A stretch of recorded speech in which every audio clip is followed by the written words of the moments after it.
All right. Good evening, and welcome back after a little bit of a hiatus. We are once upon a roll, and we played D&D. And let's go ahead and give us a recap since we haven't gotten together in what has it been, like 2, 3 weeks, something like that. So last we had left off, you all had made your way to Concordia. You were starting to get familiar or uncover the current state of the city, that being a city in lockdown, preventing the citizenry from fleeing, though there are still those that find their way out, either seemingly paying their way out by virtue of their nobility or from some of the uh, less savory, more underground smuggling operations that you encountered one such operation on the road.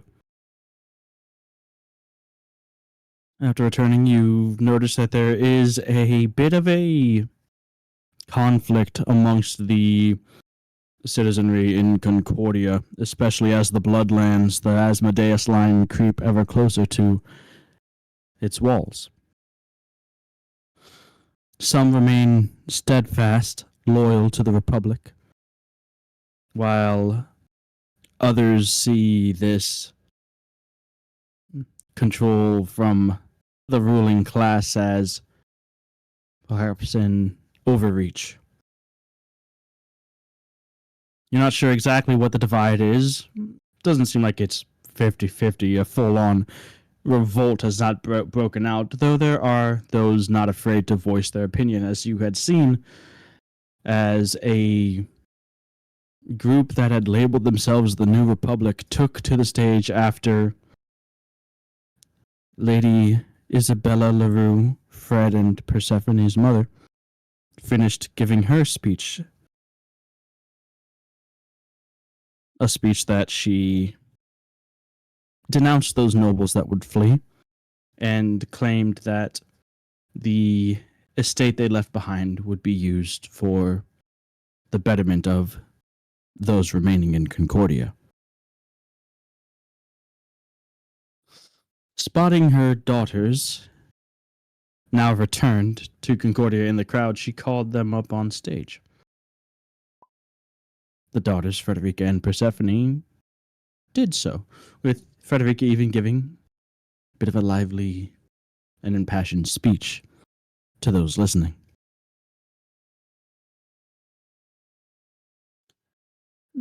They also received, let's call it an invitation to a dinner that night.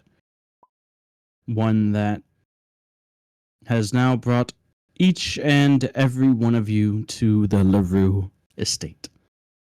Though not all of you will be staying for the dinner, all of you, at least at the moment, are guests within the household. Some of you waiting patiently, enjoying the comforts as well as the hospitality afforded to guests of the estate. And a couple of you, maybe a little bit restless. Francesca following behind the sisters, and Suggestion following behind Francesca. As Antony, the head butler, was going over the seating arrangements with the sisters for that night's dinner,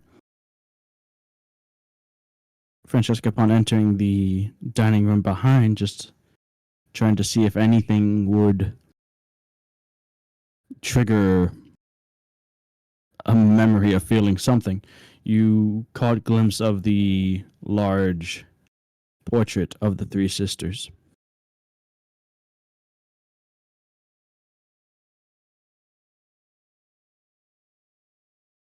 And I think that's just about where we left off. As with any time that we've not played for a while, is there anything that I missed? Anything that needs to be added? Any questions that any of you guys have to better get us back into the flow of things, set the scene?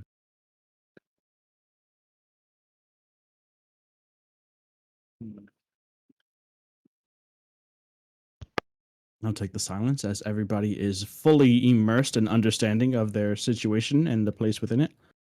And Uh, we'll jump back into it. Hmm? I do actually have a question. Yeah. Um, so just making sure, we're doing the shopping sequence and then going into the dining room scene now, right? What Because are you I talking don't about? The remember if shopping we. sequence? You guys are done shopping. You guys Okay, were. good. I What just are you wanted to. talking about? I just wanted to make sure we were done shopping and we're going straight into it. Late. Thank you. Okay.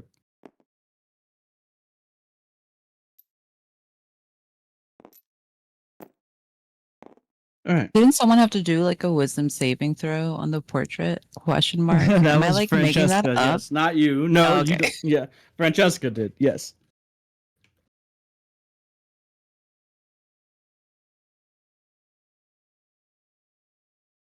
But she managed to avoid being overwhelmed by that. Managed to hold it all in. Anyways, so we begin with suggestion.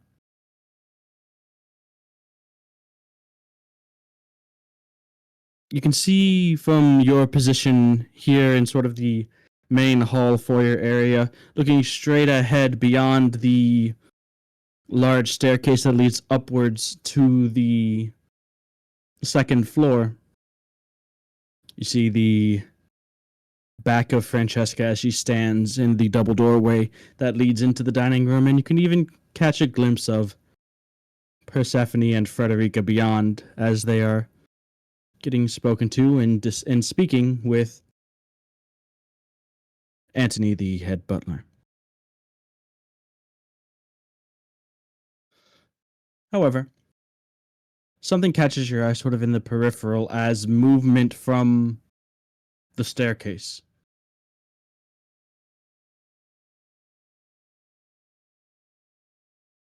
Instantly recognizable. You watch as Lady LaRue descends the stairs, or begins to.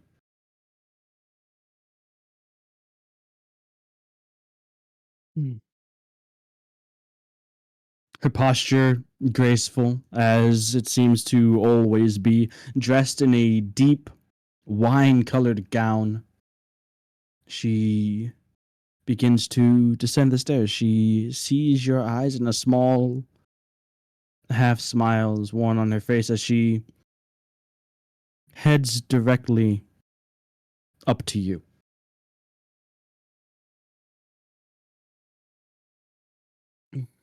Uh,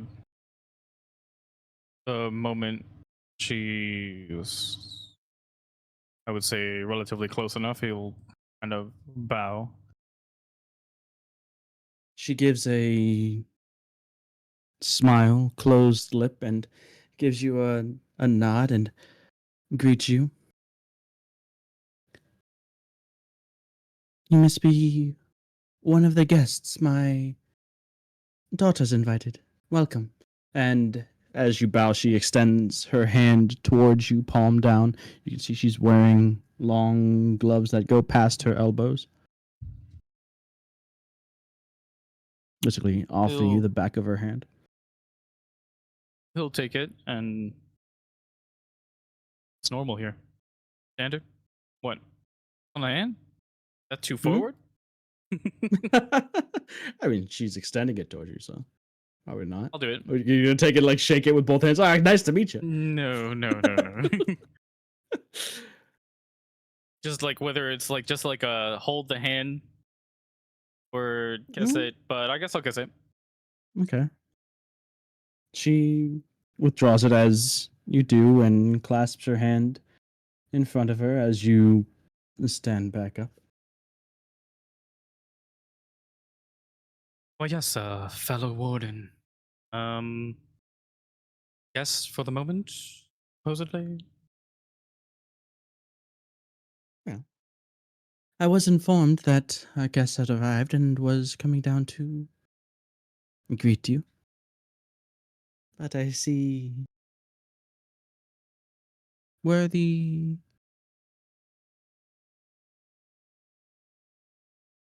Was the sitting room not to your comfort? Oh, merely just admiring the estate, following closely behind the sisters, and I suppose my friend here is ahead of me, gesturing to Francesca. Hmm. She looks back and you can But see that Francesca hasn't noticed you. You guys are far enough away in this large open interior. It's you guys pretty much are having a private conversation right now.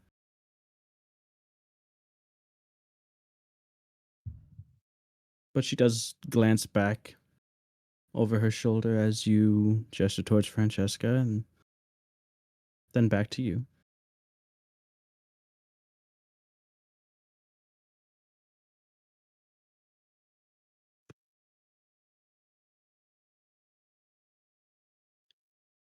Well, yes, I do. We do try to maintain appearances. Even in such time, maintaining an air of normalcy is important.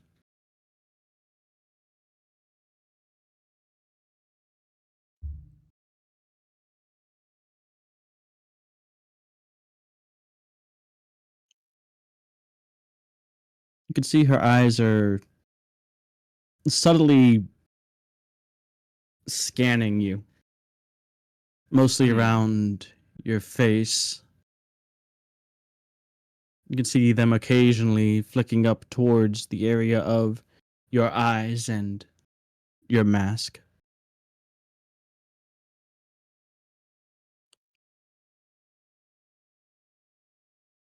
um, how rude of me. I should have introduced myself. My name is Suggestion. Suggestion. She nods. Very nice to meet you. Hmm. That mask you wear. Such a curious thing.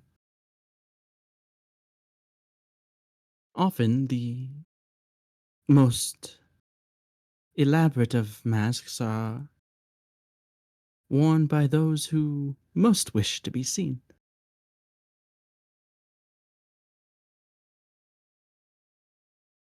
Suppose that's one Was way of that putting it. So, although we all wear masks,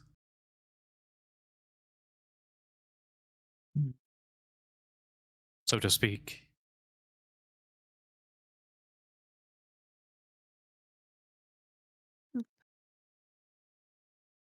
that much is certainly true?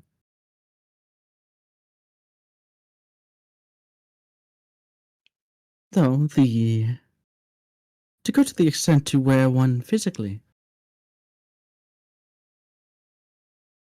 is this your normal attire, or did you view this event as something more of a masquerade? Suppose you could say I wear this whenever I leave any private chamber of sorts. I assure you, I don't wear it in my in room, I suppose, or to showers of sorts. I would expect not.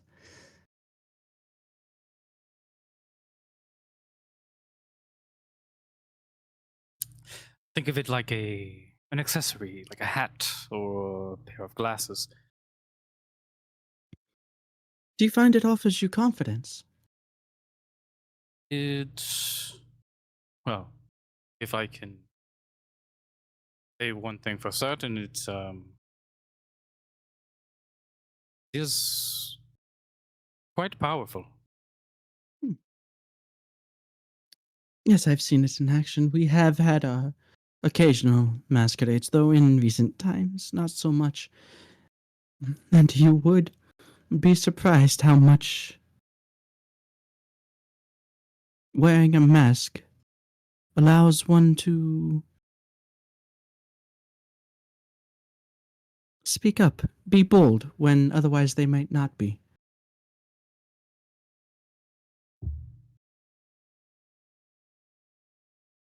Hmm. I can see that. Not particularly mirrored in my own self, but I can see being emboldened by wearing a mask. If you use the mask to be someone other than yourself. Are you saying this mask is a part of you? Normally, people see masks as something to hide behind. Rather, people view those who wear masks as people who have something to hide. Isn't it curious that a mask invites more questions than the face beneath it ever could?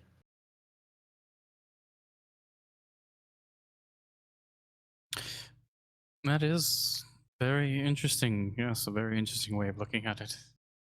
It draws eyes Definitely. not away from you, but to you. Yeah. Maybe that's the exact purpose. Maybe without my mask, you'd be more attracted to my friend here. Who? What? Francesca, who's further, he'll Oh, kind of like wave the- his head over to her.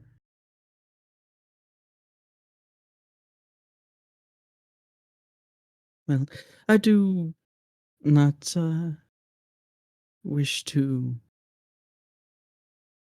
keep you too long. Oh, it's I who don't wish to keep you. I'm sure you have a very important, just to set a dinner at 2 and a nice little reunion. I'm sure you're very eager to meet your daughters. Oh, well, reacquaint myself, of course. But yes, seeing them here was, well, a wonderful surprise.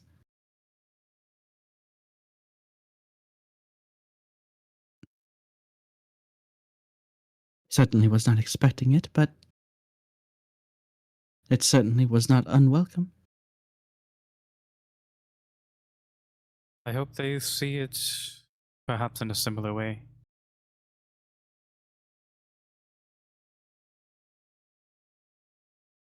Your the daughters need you the most right now. Probably maybe as much as you need them. I saw the speech. It was a very good one. She nods, thank you. But they are wardens, and while I do what I can to support their effort, yes, I need them, but more so, we all need them. Need each of you, all of those that put themselves on the front. Yes, yes, we all rely heavily on the wardens. On us. I just wish to reiterate that they need you most right now as well. She nods. Francesca, by this time you have heard like the tall ceilings of this place in the open space. Voices echo a bit, though you don't necessarily recognize the voices as they're speaking rather quietly. You do hear a conversation happening behind you, and you turn and you can see, from your point of view, you can see Suggestion's face and the back of Lady LaRue.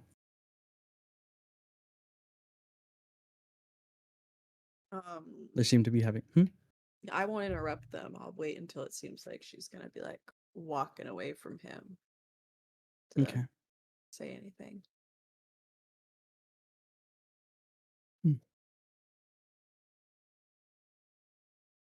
Well, I really should go and introduce myself Yes. to the others. Of course, don't let me keep you any longer. It was a She pleasure gives meeting you you. a, she gives you a smile.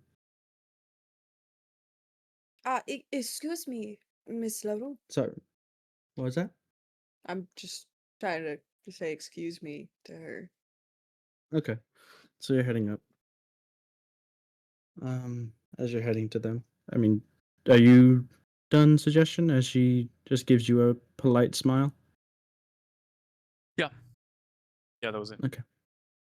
All right. So are you heading in any particular direction? Let's just say we're doing the motion. We're like backstepping away from this, but stopping when I hear her talk, kind of get her attention. I'm trying to stick Okay. around. Okay. So somebody tells me to get the hell out. Gotcha. And so she does begin to head to the area where you all were before, the sort of rest sitting room. And if you want to, you can uh, intercept her before she reaches the rest, Francesca. Yeah. Okay. Um, yeah, I'll just kind of like power walk to get up next to her and I'll be like, excuse me, may I speak with you? She turns and sees you, this suit of armor with purple haze and mist rising and dissipating from it. She looks towards you, and after a full beat of silence, she quietly says, "Well, what an interesting guest list we have tonight." Yes, I apologize. You are probably not used to guests who appear such as I do, but I am a warden, so it is not too out of picture. I see. Well, we could certainly use all sorts as long as you're on our side and not theirs. That is surely all that matters. Um, you seem, though, to approach with some purpose, so Yes, may I help you with something? this may be a bit upfront, but I don't want to waste your time. Could you tell me a bit about your daughter? Which one? Frederica or Persephone? I'll just kind of give her a look and I'll go, I think we both know which one. The smile falters from her lips slightly. You speak of Francesca, then? Yes. Um, Well, I just I'm not wonder sure if what you're aware, but hmm, I just wonder what she was like and what she, you know, what the important things she did for the wardens, perhaps. Just I would like to hear of her if it is not too sore of a subject for you. and well, she is my daughter, and Francesca LaRue is dead. She died with honor, like she lived, like a warden should. But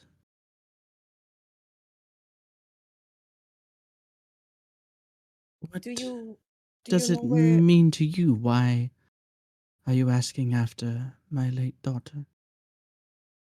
I have spent time with your other daughters, and it may seem strange, but I feel a strange sort of connection with them. Not in the regular sense. And I'll just kind of like open my helmet so she could see that it's just there's nothing in there. Hmm. She does seem a bit taken aback, though you can see that the practice that goes into her maintaining her calm demeanor takes over, though in the eyes you can see a bit of, a bit of shock, but it's schooled rather quickly.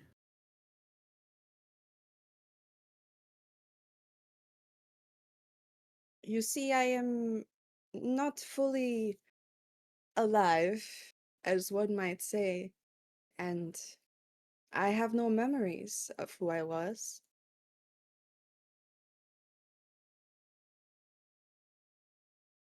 She narrows her eyes slightly, as if attempting to piece together what you might be hinting at. I know I'm grasping at straws, but they are all I have.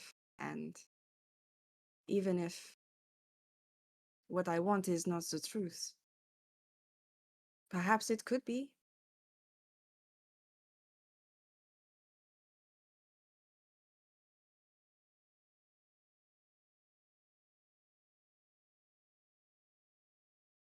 What is it that you are proposing to me? I simply want to know more about Francesca. Where was her last mission? Do you know what it was about? What she was going after? Was it just a normal send off? From what was told to me, what was told to myself and my husband by the wardens when news of her death reached us, she and a small group of others were sent past the line simply to perform reconnaissance on what was thought to be the movements of a legion of devils. They were simply to watch their movements to see where it was they might be headed, where it was they might strike, and to return. As you surely know, she did not return. And none of the wardens that went with her returns either.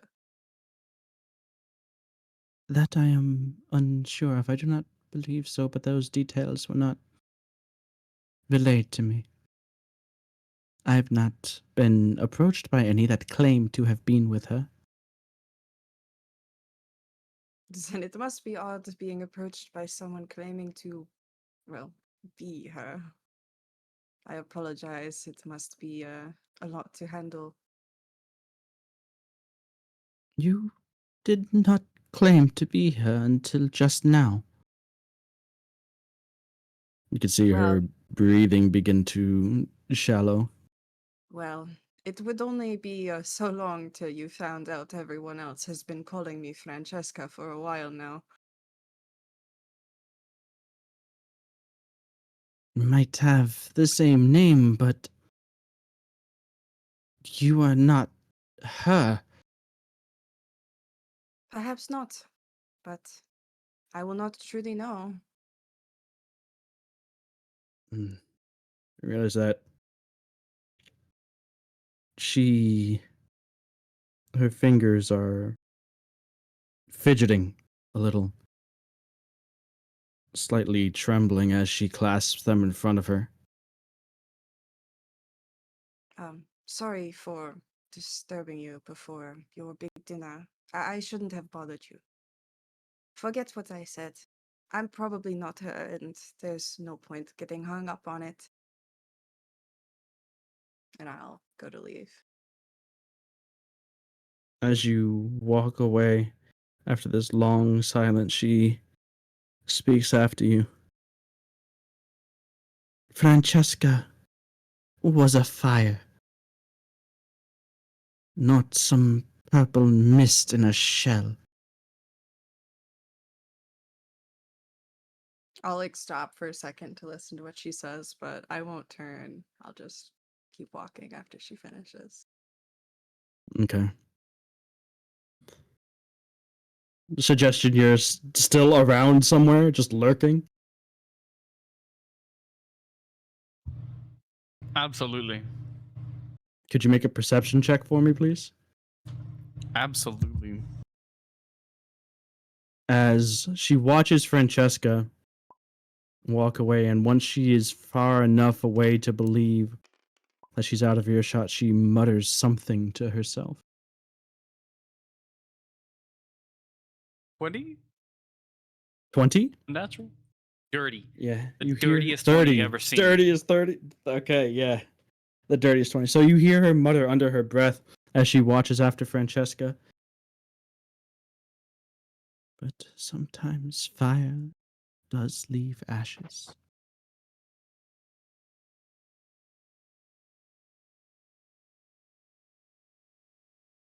And you can see her sigh slightly, her shoulders sag a bit before she seems to mentally shake off that encounter with Francesca.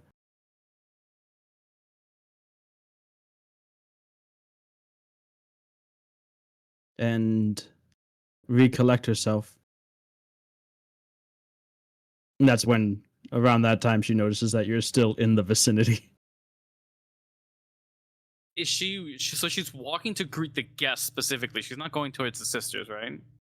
No, she was going to where currently Melody, Bishop, and Ezekiel still are. Okay, I'll follow her in that direction. All right.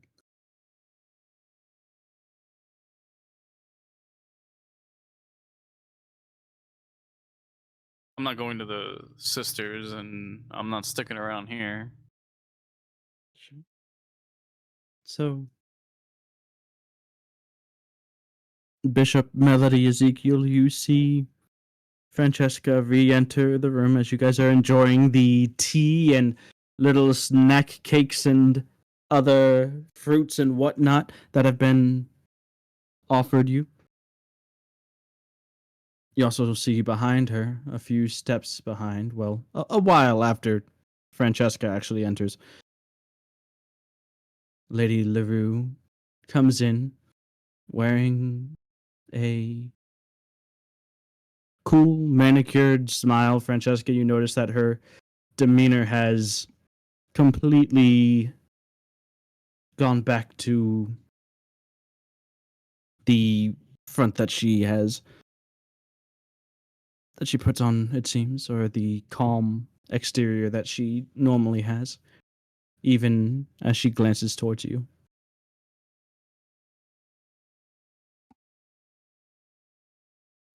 Melody's is gonna go pretty quick and fix her posture and kind of like wipe away the crumbs on her dress. It's like, oh shit.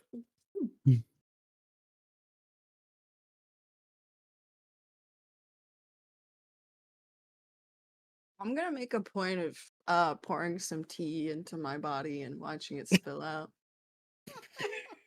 Oh And my then god. I'm gonna look at Melody and go, oh, like loudly, I'll go, oh, tea does not sit well in an empty shell. And then just look back at her real quick before I go back to sipping my tea. That's such cat behavior. Like that's the equivalent of the cat just knocking something off the edge of a table. Like,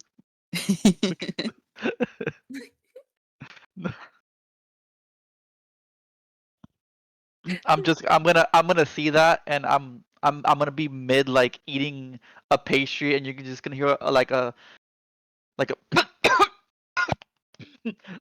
I was so surprised by that that I almost choked on what I was eating, and I just try to down some tea real quick to like compose myself, and like hopefully pretend that I'm like not even notice. I'm like, no, I'm not here. I'm not here right now. I'm on my best Yeah, behavior. She just smiles and, please don't worry about it. I'll have someone come and clean that up for you. I just wanted to come by and greet you all, as well as thank you for the sacrifices that you've made and the deeds I'm sure you've done on behalf of all of us. Thank you, man. Sorry. Uh, Ezekiel's just gonna put on a really big, like, what he thinks to be appreciative smile. His eyebrows are kind of cocked down, just like clearly nervous after what just happened. It is. He's holding the tea. The tea's great, by the way. I shall Yeah. extend your thanks to the staff. Thank you. Oh, and thank you for having us. Of course.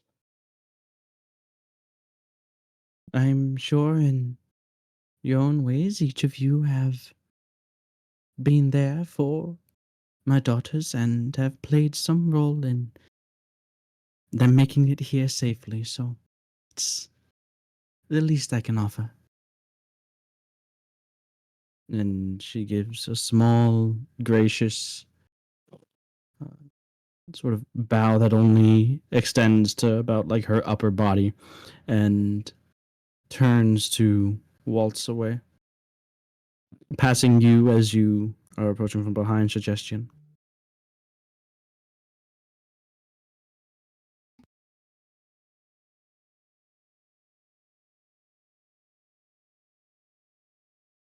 And within the minute or so of her leaving, one of the servants of the estates rushes in with towels, rags, and begins to clean up the spilt tea.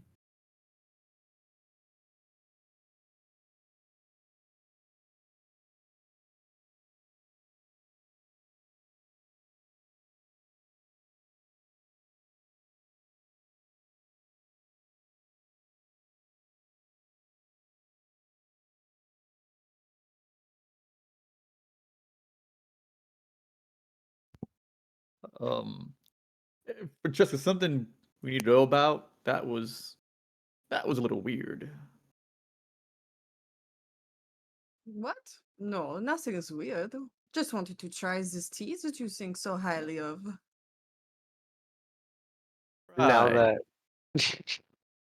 now that she's gone, Lady LaRue is gone. Ezekiel's gonna put down his. Is I'm assuming there's like a coffee table in front of us or some sort of place I can Something put that down you the could tea. put tea down. Yes. Okay. He's gonna put down the tea, just like fold in on himself, just hands in. No, sorry, head in hands. That way around. Hands in head. Yeah, hands in head. Elbows on knees. Every time someone just we can't meet an official without something going wrong. Ezekiel, that's just Francesca's way of spilling the tea, okay? Now, tell us, Francesca, what exactly did you find out? Nothing of importance, do not worry. I just introduced myself. Without my name, of course. That would be awkward. Right. Because Francesca and the sisters, and yeah, that would be kind of awkward. That was Um, one. That was certainly an interesting greeting, I'm sure. Uh, Yes, I simply told her I was on the way to the bathroom, and she believed me, of course, because nobody knows there's no inside here. As I knock on my chest and it like rings out like a Bong bong bell. bong. Yeah. true. No, that's. Wait, so you said I'm going to the bathroom and then poured tea into yourself? No, I said I was coming out of the bathrooms. That's why I was not in the lobby with you. Right, suggestion? And I'll look at him because he was there, of course. He knows exactly what happened. Okay. Well, I mean, for all she knows, you just missed your mouth. I mean, I guess. I don't. I we met her. She. Yep. She seemed like she liked us. I don't know why you are getting so hung up on the encounter. No, right now, if I'm being honest, I'm more hung up about the pun that Melody just made. It's he's like Come on, grabbing at his Ezekiel. heart. He's grabbing at his heart. Just that was a horrible spilling the Oh. tea. Yeah. Melodies is gonna You- cross her arms and look at Ezekiel. Can't we just get along one day, you know? Ooh, Get it? ooh, lo- Oolong, you know? Auntie, I'm gonna No, end you it like, know, all. you know, oh, you never failed to disappoint Melody. That was horrible. Oh my god. Is there anything else that I could get for you? The I wouldn't servant that suppose you was have a. cleaning up the tea. I'm gonna smile, kind of chuckle, and say, "I wouldn't suppose you have a new friend you could grab back there. This one's what's broken." supposed to mean? I'm joking. I thought you were a terrific friend until now, Okay, no, Ezekiel. actually, do you have a new friend you can grab back there? This is you know, Francesca, where's the bathroom? Actually, you wouldn't genuinely know. Sipping the tea Sir, like that. where's the where's the bathroom? That drama sipping the tea right now, just looking at this unfold. I need to freshen up. I could, of course, I could. Please follow me, sir. Thank you. Appreciate it. Melody just looks confused as Ezekiel walks away from her. Ezekiel's not walking away normally either. He's kind of like hunched over, just like you see him kind of put his head back in his hands and then slick back his hair. Ah. He's muttering as he walks out the door. Suggestion you hear, Gods, what is that woman never runs out of puns, damn it. And they're not even good ones. It's so bad. You're That saying one this to the hurt my servant that's chest. guiding you to the bathroom? You're just I'm- trauma dumping I'm- on this servant? Dumping on that Absolutely. poor man. Doesn't I'm get like paid muttering. Yeah, No. does not get paid enough for this. enough. Royal server does not get paid enough.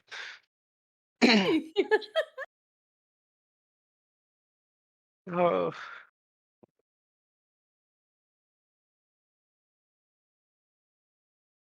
He leads you to the restrooms.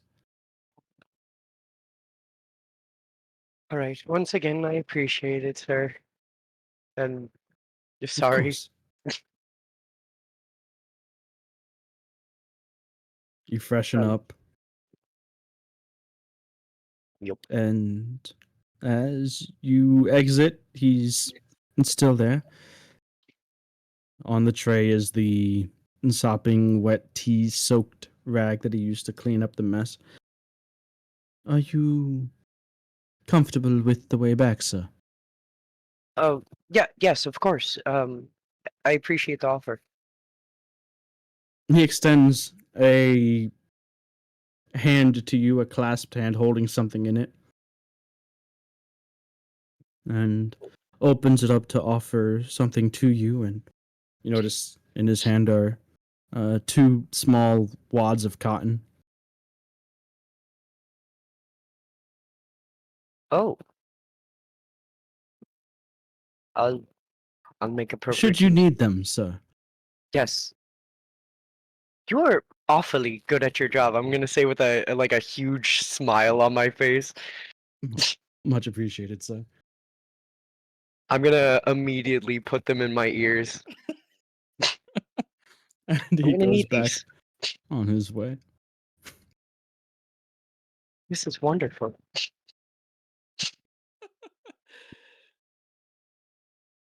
All right.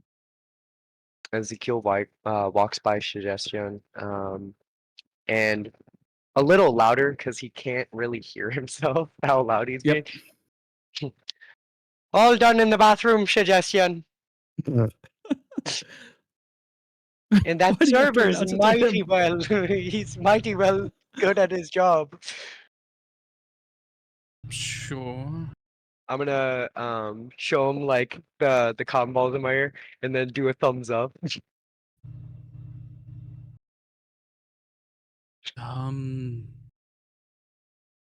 Maybe later. Maybe latter. Okay, I'm not gonna read your lips. Anyways, bye.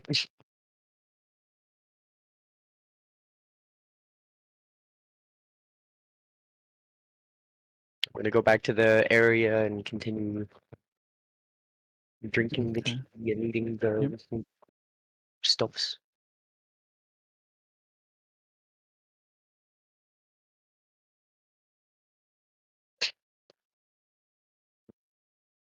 So,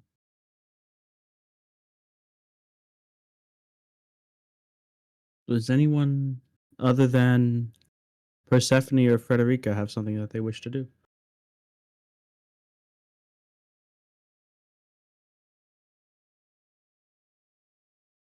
Did I ever get the chance to talk to Francesca last session? I don't know. I don't know. I'm not sure. On I don't think so what? because we kind of just went straight in here, Right? and then right. Francesco followed past the sisters. Ah, true. Okay. So I would just approach her and just let her know. Um,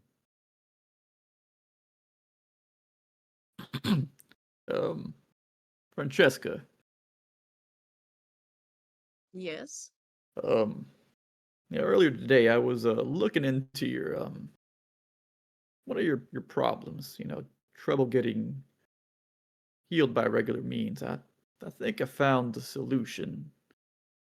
But we're gonna need your help. The a little shady, but whenever we get out of here, maybe we can talk more about it and see what we can do. You're gonna have to see the person in person if I you're okay with that. I think my whole situation is a bit shady, so how low can we really go? Leads away? Um, not sure we should get out of here right now, but Well, as soon as we get the chance. don't they have a fancy dinner to attend? What else are we going to do? I guess you're right, but I thought we'd maybe stick around for, I don't know, emotional support, something. I don't. We can pick them up later. This is their house after all. Won't it be better if they can go upstairs and dramatically slam their bedroom doors like the good old days? Uh, I feel like you're working something out. Am I missing something here? I mean, you just met their mother. Eh, yeah, yeah. Not the warmest mother, I'd say, but where I come, things are a little different. So, I figured that's just how they are here. Um, Yeah, I emotionally abusive is the typical in the city, I imagine. But out with there, you country folk just love each other and your cows so much.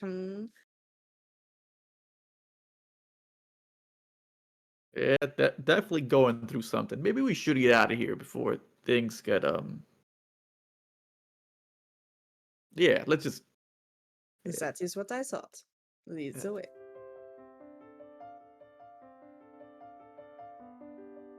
There. So, Francesca and Bishop are excusing themselves. Anybody else?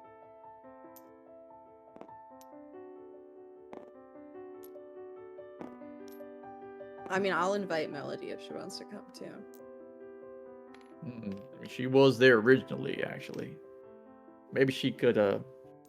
She did promise she was gonna help with the expenses. Now that I think about it, Melody, come on, you And tag she along. has some familiarity with magic, so she's like a source, Yeah, that's true. Wait, me come along with you both? Of course. Yeah, remember the thing from earlier? You were there. Remember? Of course, I remember. It was you and me, like a perfect match. Like match tea, Yeah, I got it. Let's get Oh, out of here. yeah, of course. Yeah, before then. Zeke has an aneurysm. Yeah. Ezekiel is blissfully sitting there in Yes. meditative silence. He's just like a small smile on his face as he's like enjoying the tea, the delicacies. Mm-hmm. These baked goods are likely some of the best he's had. As he sees you guys getting up, I'm assuming you guys are going for the door. Ezekiel's gonna go, Bishop! Yep. You're gonna see him pull one cotton ball out of his right ear. Where are you guys going? Hey, what was that? Huh?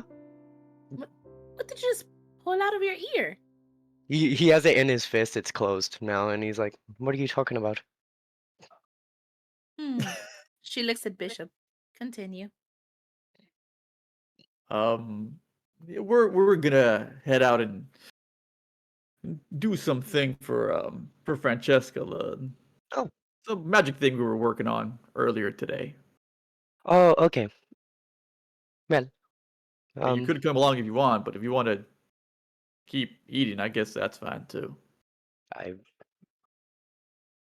Ezekiel's can gonna eat and look at the walk. tea, look at the like fresh baked goods, think about the server. I think I'll stay. I'll take one for the team on this one. You guys have fun. Right. Yeah. Oh, One come for on, Zeke. huh? Yeah. Yeah. can First the just eat and mayonnaise, now walk. this. Hey, Yeah. food will I mean- always have my heart, okay? Well, I mean, I that thought it was is supposed to be true. Helm, but I guess it's food. I got you. No, there's space for multiple things, okay? Well, obviously Helm has a higher part in my heart, but food sates the belly. Helm sates my life, my goals. Anyways, go on. Ezekiel. I'm gonna My put the spirit. as Melody goes to talk, I quickly shove the cotton ball back in my ear. Are you implying that you're good at multitasking? You hear like a loud snip. Her face is Ah. like goes from smug to confused because she notices that he didn't react to that pun. He's just Huh. eyes like wide open, just kind of like a blank stare and a smile at you. You see her mouth moving, just Yeah.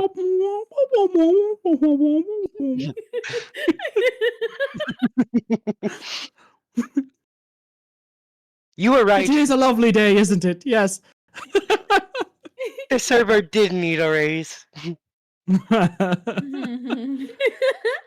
And the clouds are rather fluffy today, aren't they?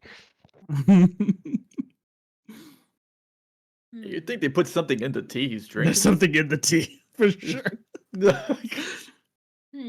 I don't know, Bishop, but I guess I'll try again tomorrow. She turns around and starts walking towards the door along with Francesca.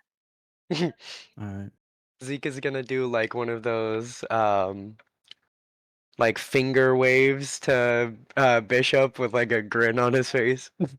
Kind of a little taunt almost. I just look at him and then I kind of look down in disbelief and just shake my head as I start walking away. Alright. Suggestion. You staying or going?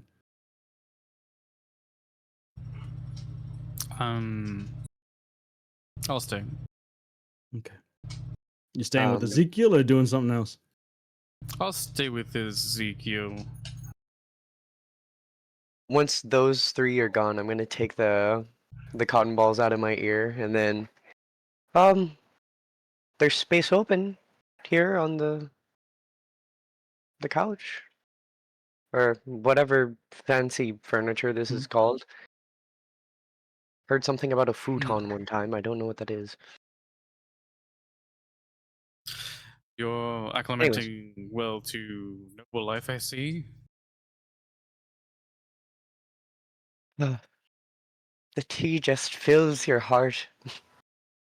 It puts a warmth in my stomach, and it's like it's not bitter. It's not sweet. It's perfect. Yes, it almost lets you stomach all the politics. No wonder they drink so much of it. Ugh. A I'm few trying to minutes enjoy this. pass, and a young woman enters dressed in similar, like, serving clothes. She approaches. She approaches and then kind of stops as if not expecting the state of the room. Oh, I was told there'd be more sent in to give entertainment to the guests, she says as she approaches a harp that is set up in like the corner of the sitting room. I can't imagine either one of you is Lady Francesca. No, she just left actually, Oh, and okay. I'm Was sorry. not it's. I was instructed to ask after her for the lady of the house, but Could take a well, message. I could I tell. believe she just wanted to speak with her in a more private setting. Oh, um, okay, I But can it's see to all it. right. I can. Like You could now? call her back if you wish. I could. I'm not sure. You guys are like about 10, 15 minutes removed. It's not like right after. This is a solid beat of time. Okay. Well, do you have any word on if it's like a meeting now or later? I I know the dinner's I don't soon. know. I was just told what I was told. Actually, I should probably go and let her know so she's not left waiting. I will be back to play for you in a moment. All right. Thank you, by the way. I'm very excited to hear you play it. She smiles, flushes a bit, and then heads out. She does return a bit later and she plays, and it's nice, peaceful, calming, goes well with the other hospitalities and drink and food afforded to you. It's a nice, cozy, comfortable experience. Mm. However, as time, what's up? In between the time when she left to Uh-huh. tell Lady LaRue, I would have used the sending spell to inform Francesca that Lady LaRue at some point in time would wish to talk to her in a more private setting. I don't have any specifics, but um, there's at least a opportunity. I don't know what about more than maybe the tea mess you made, but it's there.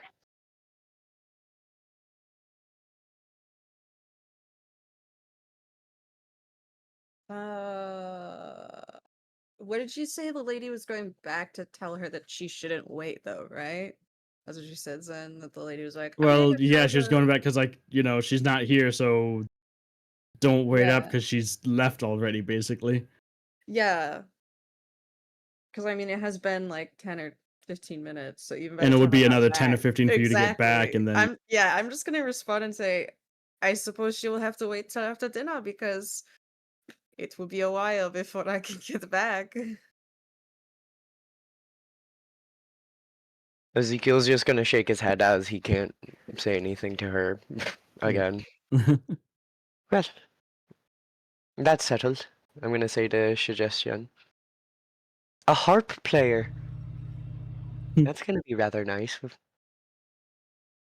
And as mentioned before, it is in the middle of this serene sort of performance that washes over the two of you.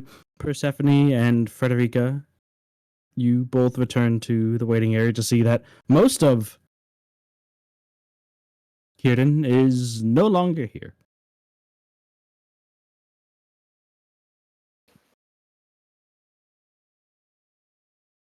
Ah, Where question. did Are they all done up? I believe they went to go get. Kind of. Sort Okay. of. Ah, look at you guys. You look where's nice. everyone else? Um, they went to sort out some magic things and stuffs for Francesca. Mostly correct. Well, Francesca wanted to speak to Mother, and I don't know if that I was. I mean, Oh, I apparently can. she did. Did she? Yes. And she's not here now. When did No. she? What? It was about 25 minutes back, right? Suggestion? Just about after you guys went, your mother went down the staircase, had a quick introduction with, and then spoke to Francesca. Well, if they're working on magic or whatever, then that's the benefit for the team. So that's fine. But we should probably take a moment and see if we should have a conversation with our mother before we have this dinner. There are probably things we should address before the dinner, I think. At the very least, maybe from a warden standpoint, if you guys want to join. Although we haven't really talked about it either, Persephone. As a matter of fact, I haven't. It's I feel maybe in this circumstance, it might be best if it's just you two who go and talk to her. I don't think Suggestion or I are too important within that sphere. Perhaps better worded in this specific way is that more than likely your mother will have things that she will not want to say within our presence and will only want to tell you two. Probably better that we reconvene after whatever she has to speak to you two specifically about, and then we can figure things out from there. Trying to talk to her Exactly. before would be difficult. So Uh, something bad happened then. I mean, that's what it sounds gave like. you the idea? Oh, because they're gone. And I mean, she so wanted to speak to her, and if she spoke to her and then abruptly left, it couldn't have. I mean, it's No, not that big of a nothing. deal. She could probably just speak after. I mean, they're not even invited to the dinner, so and the dinner's going to be. How long do we have? Well, Speaking of, um, Anthony enters the room and I see that some of you have already left. yes. I just wish to again welcome you into the estate, but however, inform you that shortly we will request you leave for the final preparations for the dinner, and the dinner itself Oh, must be sure. made. No problem, sir. Please. We appreciate the um hospitalities, right? That's the word. Suggestion. That's right. Okay, we appreciate the hospitality, sir. It is our pleasure. Wait, Thank hold you. on just a second. Oh, okay. I know we're going to have dinner, but why don't surely we have someone to spare to give a tour to our friends? Might as well, unless you guys have something better to do. There is much effort being put into these preparations, Lady Frederica, as I'm sure you're well aware. Though you and your warden fellows are more than welcome back, this is still, of course, your home.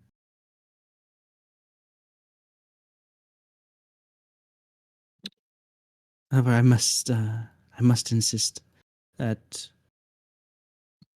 you say your goodbyes for now and accompany me upstairs. You Uh, and your sister both. Ezekiel's gonna get up, try and put everything in a neat little pile as to not be a slob, Mhm. and make too much more work for the server. Mhm. Um, just a question, before I leave. Where do you get your blend of tea from? Is It it somewhere is. within the city? Yes, it is in fact a uh, local artisan. Okay, perfect. And I'm gonna ask he around gives first. you the details of that specific blend. Oh, thank you so much. That works. Persephone is going to kind of realize what's happening and that, she's being sort of separated from the wardens for the first time in, quite some time. And in a little bit of like nervous panic, she's going to run up to Suggestion and be like, "What? What does that word mean? The one you used?" The What word? When, but well, right before we found the Francesca that we found, or Francesca, or uh, you know, you said something and I didn't know what it was, and you said not now, and maybe there won't be a later. Interesting. Oh, see. Strange to bring up now. Why would you think there wouldn't be a later? I don't know. I'm sure I'm being. It's just I. You're right. You're absolutely correct. Yes. We'll see you later. all right. Bye. Um, Fred is gonna actually go up to Ezekiel and in her tree language, aka Sylvan, I think Sylvan question mark. She's Yeah. just gonna be like, don't stray too far. Try to stay nearby. Or be vigilant. I don't know if I'm I don't know if he paranoid. speaks Sylvan. I do. Okay. Okay, yeah, okay, cool. Yeah, I was like, sure. So funny. I knew you was had sitting- Elvish, but I wasn't sure about Sylvan. Yeah, I have Common, Elvish, Sylvan, Celestial, and an Infernal. It would have been really funny for fucking me. what? What a wide range. Half elf. Trees, I'm a- angels, and Yeah, trees, trees, angels, Not and angels, devils. devils. Trees, angels, and devils. That's Oh, and elves. the name of my next album. Yeah. Yes. Long ears, trees, angels, devils. Boom. Boom. but- I'm gonna reply in common because I don't often, outside of my practice as a child, I don't really go out of my way to speak Sylvan. Of course, yes. I'm gonna kind of look at her strange though, like furrowed eyebrows. Who? I'm What? gonna hit him in the shoulder, and I'm also gonna hit Suggestion in the shoulder. Okay. Alright. Enjoy the supper. Persephone is wearing a very practiced smile, and she's, very polite, sort of curtsies a bit and says, "Do take care." Okay. You too. She's trying to kinda, get like, back rolls into her her eyes. persona. All right. So, as Antony and the two sisters see Ezekiel and Suggestion to the door and bid a final farewell, he gestures for the two of you to follow him. And as you walk up the familiar yet unfamiliar stairs, the fading afternoon sun cuts amber light through the tall windows of the estate. And from what you were told, you're wondering, well, this is unusual for Mother. She seems to be cutting this dinner rather close from what you were told. It should be starting relatively soon. You should probably be nearer to the dining room than heading upstairs at this point. Anthony leads you through familiar hallways to a private drawing room near the bedchambers. He opens the door for you, and you can see clean linens, a silver tray with tea and fruit, and a seat at a vanity already pulled out. Within the room stands your mother, Lady Isabella LaRue. Dressed in her deep wine-colored gown, facing the two of you, standing near the chair, a single brush resting in her hand. A second gown hangs ready, one that is elegant, understated, and perfectly matched to the color of Frederica's eyes.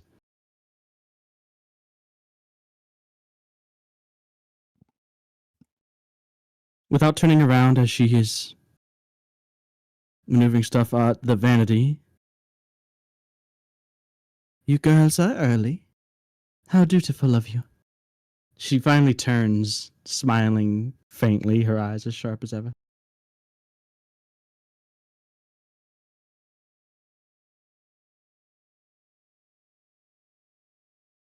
As Anthony respectfully bows and himself out of the room, leaving the two of you with your mom.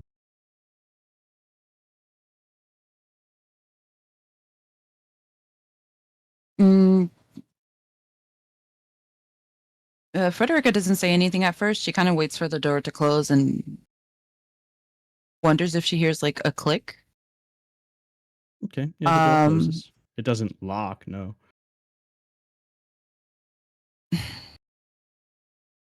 So, about dinner, is there anyone else we should be expecting? We thought that maybe there are some matters we should probably prioritize to talk about now. Regarding the wardens, of course. And she kind of just like nervously looks at Persephone and kind of like nudges into her almost. Oh, yes, we you- have. Sorry.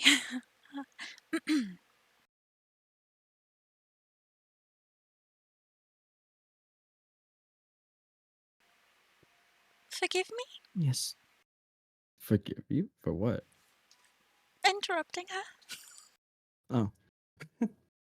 It's quite all right. We do have plenty of time to discuss.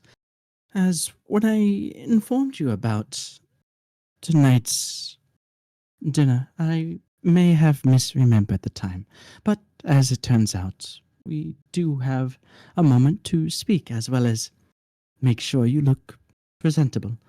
She gestures to the vanity chair already prepared. Come, sit.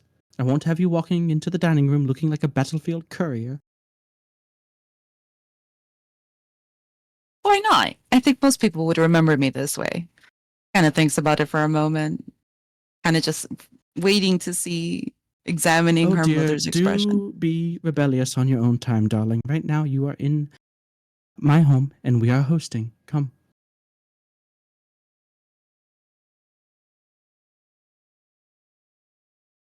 Fine, the faster we do it, the faster we'll be over this dinner. You go and sit, and you can see Persephone that there's more seating in the room as well. But this is more than a familiar scene as Frederica, you sit on the chair in front of the vanity. Your mother begins to brush your hair. We will have to say 7 other guests tonight. Lord Valdane being one, but the others being members of, well, previously less esteemed houses, but in And recent time they father? have taken on, well, fathers in the capital, dear.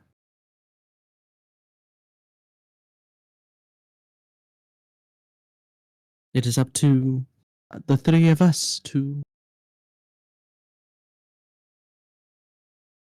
maintain the esteem and status of the LaRue family in his absence, as he attends to the duties that have been bestowed upon him.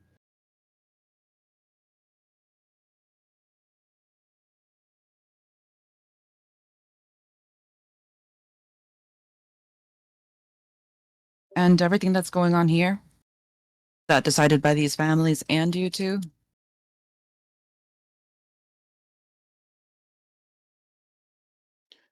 Well, we do our best to maintain an order. We do our best to ensure the safety and future of the Republic. And that means supporting the wardens, supporting you. She continues to brush out your hair.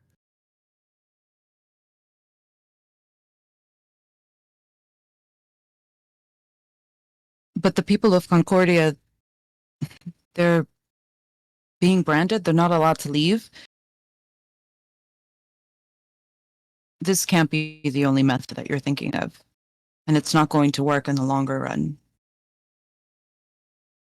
You don't need it to work in the longer run. This is not a permanent solution. This is to ensure that the city does not fall. Certainly, you see that. This is to ensure that those willing, brave, capable of taking up arms and fighting have a network to fall back on to support them.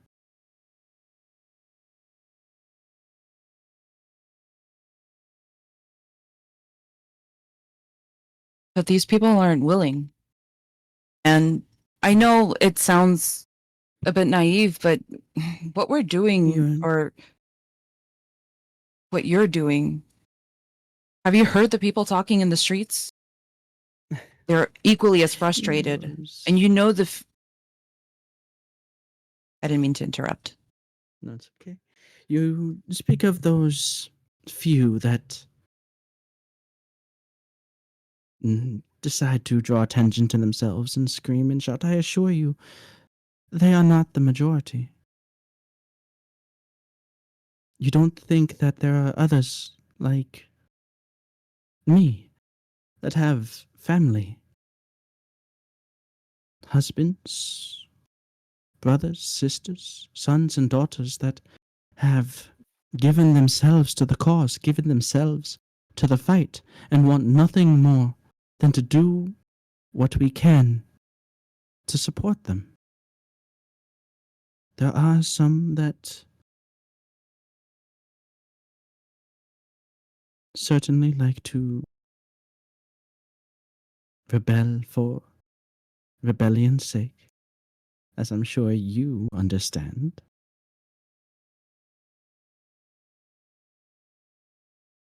Maybe now it sounds nonsensical. Maybe it's the few now, but that's what's unaccounted for. And that's going to keep growing the more you put people against their own will. I understand that it's a necessity, but I don't think this is the way. And you may not know exactly or have experienced what we have, but the fiends fester on negative emotions more than that hopelessness. And you're doing that to them, or part of it anyways. I refuse to believe that this is the way. We do need your support. The wardens do. That's the only way we can keep holding the line, but we are losing that line. And we need support from everybody, not just a few people. We need the noblemen's as well. How many You of will you never have the support of 100% of the people, dear daughter. That is naive to think. When you look at the tapestry that makes up the Republic, you are now choosing to isolate and hone in on some But that's the thing. We need small- everyone's help, Mother.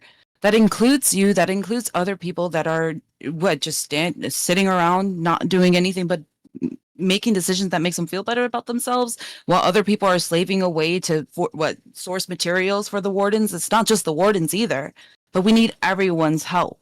We can't have just guards sitting by, sitting idly protecting a few people. We can't have people in their homes. We need the help. Yes, I know it's a bit naive and this isn't. I'm telling you, this is going to have a negative repercussion, especially for the future. If we can convince them, Tell me, maybe rally them. What is your perception of the situation?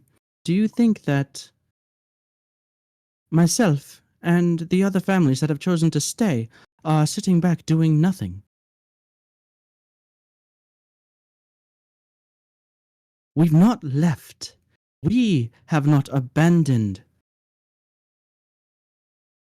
those that fight. We've not abandoned Concordia, nor have we abandoned the Republic like those that flee the city.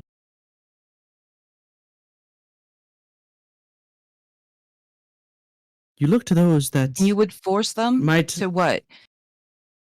To be fodder to the enemy once they hit the doors? The gates?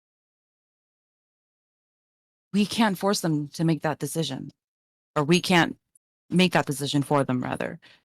our efforts are made to preclude that outcome, to stop the line from advancing further than it is now. You wish to open the gates so that people might leave. This inevitability that you have just outlined will come sooner than I believe you can imagine. And it won't be whether it's my choice to fodderize them. It will happen regardless. What of the line? Do you know much about what's going on? Just a few hours away? Less than a day's travel, to be sure. But it is stable as much as it can be.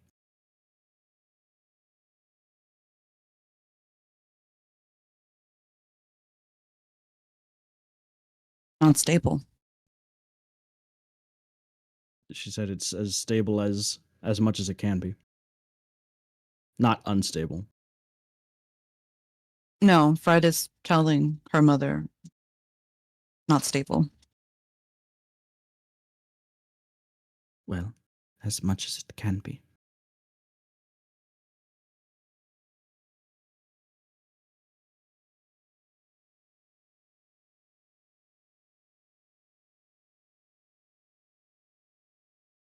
I think we're wasting time by being here.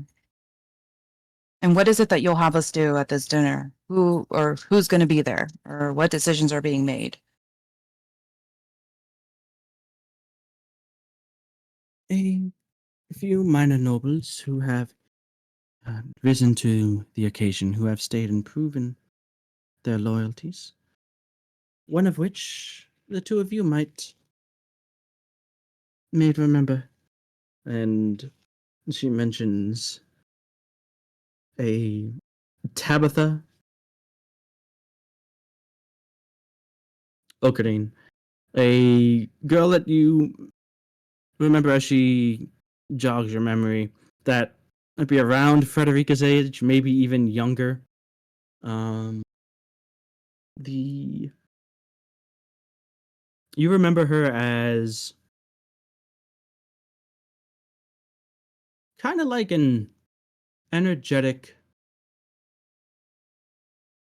sort of like a horse girl.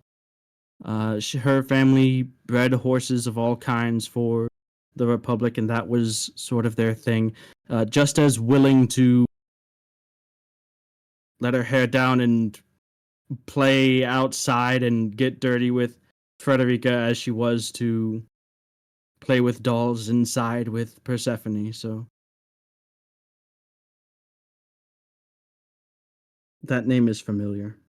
She also mentions a nobleman by the name Ewan Sessick, a foreigner initially, came to Concordia with his family around 8 years ago. They were gem traders at first, but quickly made made a name for themselves, as well as Lord Carver Venil, a man of the people, dealt with a lot of the labor contracts. Very ear to the ground sort of guy. Then, of course, there will be Lord Valdane, who I believe you have already reacquainted yourself with, as well as a number of those loyal to him. There should be no more. We shall be playing hosts to 7 guests tonight, discussing what to do with the estate and responsibilities left behind by the recently departed Nevilliers family, and of course to reintroduce you, both of you.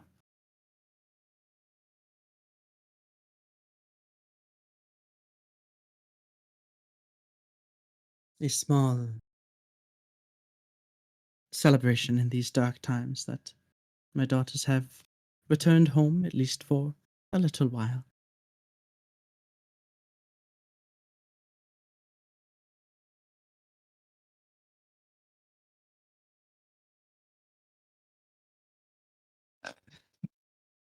The the names, all the Lord names.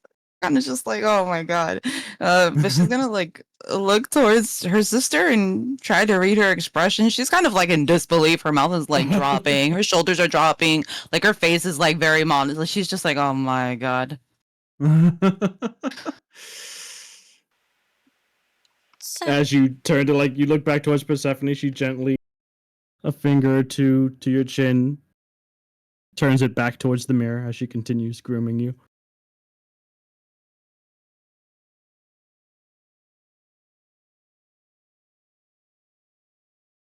Persephone, were you saying something? so this is a meeting, a celebration to sort out how to proceed with resources and how to maintain Concordia. Of course. It's not simply a matter of fancy. Whatever your sister believes, all of us have our roles to play and our duties. And that is not lost on anyone. If anyone of us if anyone one of us sought comfort, well, they wouldn't be here anymore, would they? They would have fled with the rest. They would have found a way out.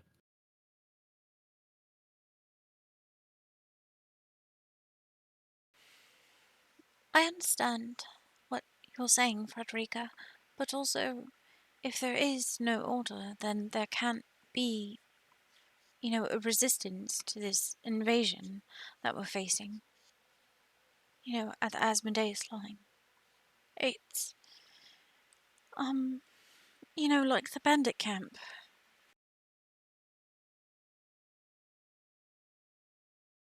Bandit cap. We gave them money No, not exactly. I mean, it was more of a job prospect and a better future, perhaps. One that's beneficial for all, not just them, but the world around them. Not, victimizing people. Hopefully. This You is. did receive my letter, right, Mother? I did. And, well, if it were not apparent, I chose To not stay. to flee. Because,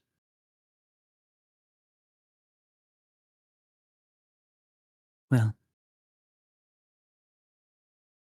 as it seems, as I can tell by your impassioned words, in some part you have learned that being a LaRue means knowing when to fight. To not simply charge into a battle blindly or unprepared, but also to know when to stand your ground for what is right. And she pulls your hair back a bit, sliding a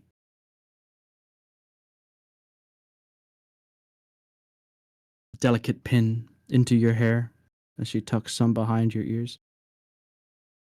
She leans down to where her face is on even level with yours, looking at you in the mirror. Learning when to fight, as well as when to play the part beautifully. And she smiles.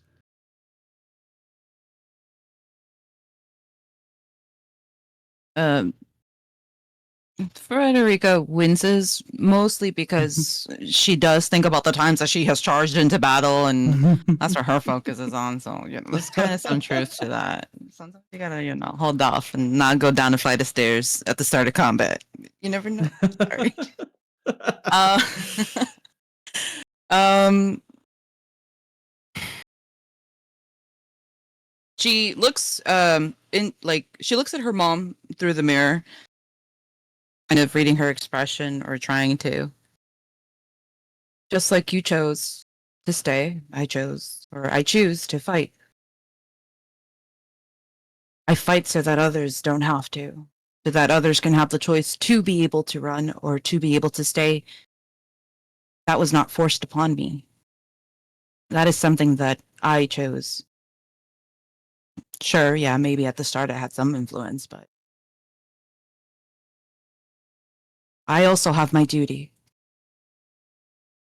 And we have a similar interest, or I would hope so. But I'm telling you, this is not the way.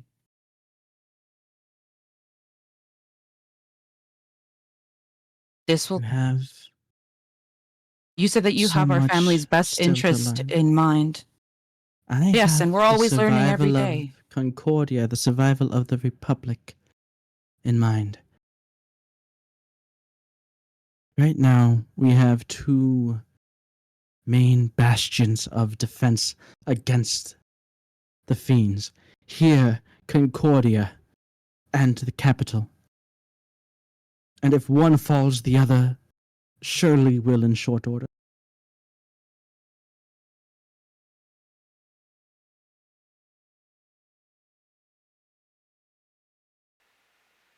This is so much bigger than just Concordia or Pax or, I mean, even Kia itself. If we fall, the Dominion will fall next. Then we rally them. Again, my only issue is how we're going about this. I know we think it's the only choice and that we're afraid of losing control and fear, but there has to, at the very It is least, we not have the to only entertain it. choice, Frederic. It is the most sensible one. Your ideals, if put into practice, would get people killed.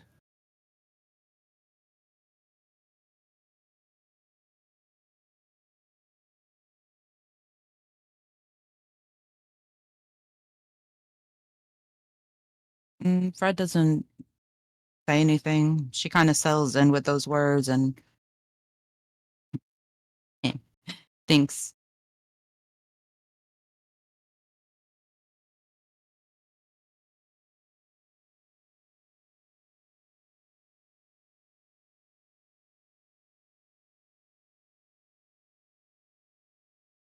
She We can't stay for too long either. did not We expect have it. to continue. She nods. I have no intentions of stopping you.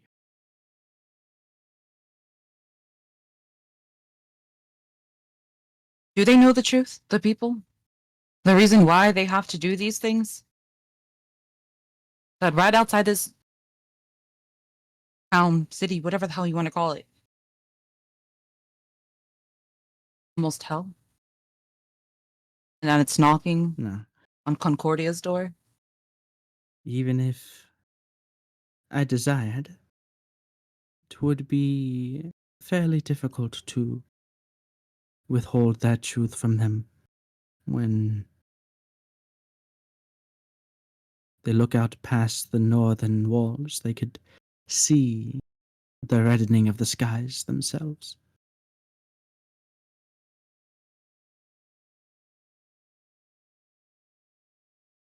Have you at least tried?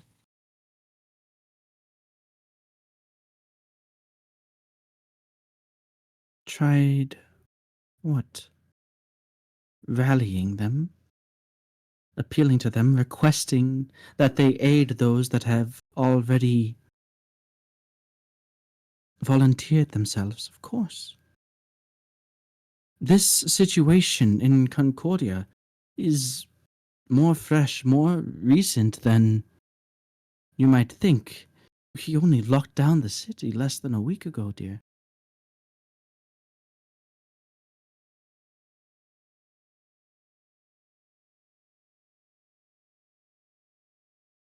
We are responding to the chaos both outside of our walls and within. We are returning order. There is strength in order. The world does not reward panic, wildness, Frederica. Only those who make it look tame.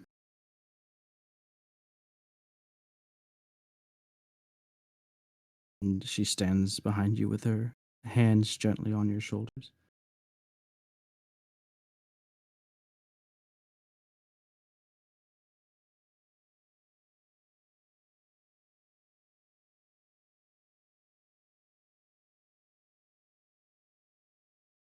She meets your gaze in the mirror, you looking at her in the mirror and her returning yours.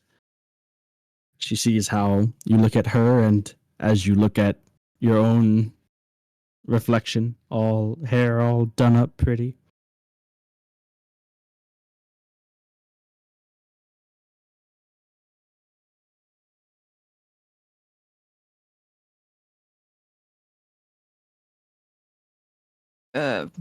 You think I do this for me? No. No one chooses to stay when there's a battle. Or, when danger's knocking. So, yeah, initially I was angry that you didn't leave. But I also understand. Would you have left?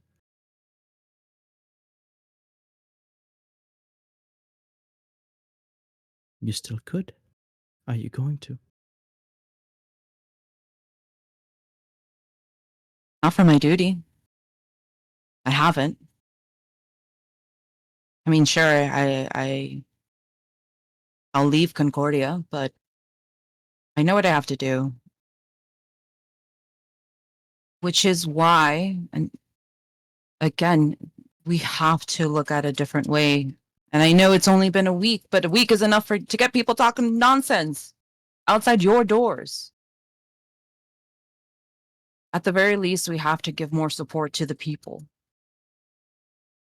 And we can spare a few more individuals that are just here.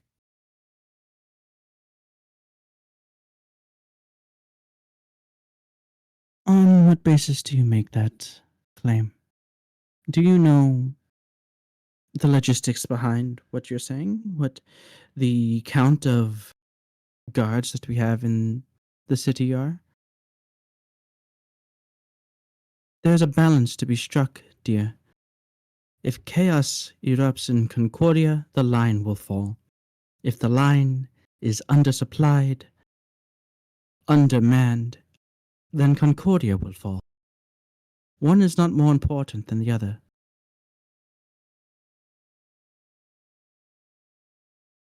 You do what you need to do, and trust me to do what I need to do.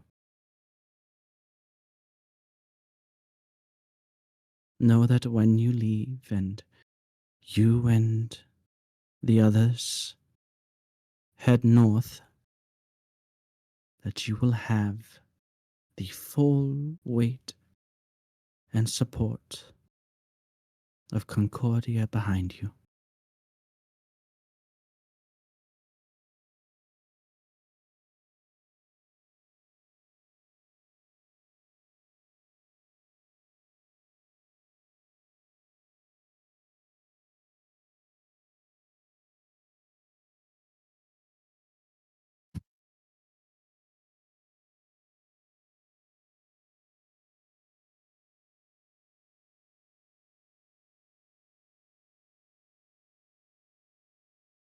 And you.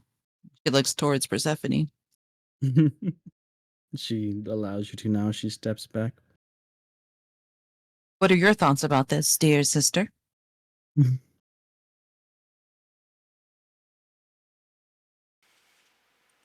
Well, even with the full support and backing of Concordia, there are still issues with the Asmodeus line. It's very unstable and it's stalling tactics at best. There needs to be a real solution. We have to find one. And it is a bit like the bandit camp, really. Bandits were preying on people who were fleeing to the south, and, we tried to do something about that, because, left to their own devices, people will turn on each other. If there isn't some sort of order, then there will be chaos, and then we're no better than the demons. The devils will conquer all.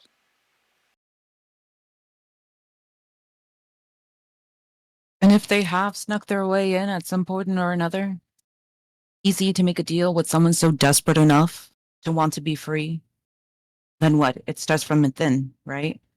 Or the fiends that what? Just brutishly kill anything and everything in their way? It's all too easy for them. You're right. I don't know the logistics. I don't know how many people are out there. But if that's what it takes and that's what I need to learn to be more aware, then it's something that I have to do. Absolutely. Like I said. But I don't think I'll ever agree with these methods.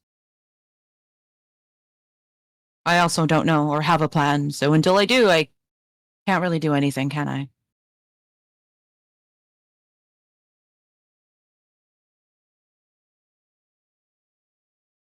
Those kinds of battles are much different than the ones that I can see you have been through. But I do believe they are battles that you and your sister will be capable of fighting, more than capable. You might not have understood my ways, my reasons, my teachings, but all of this that I do, she says as she begins to sort of apply a little bit of a touch of powder to your cheeks and nose. I do this so that when the time comes, when you stand in a room full of those kinds of wolves, they will hesitate before biting. That's what a mother does. She teaches you to smile, but to always hide your teeth. And there we go, she says as she steps back and looks down at you. A smile that reaches her eyes as she looks down on your face.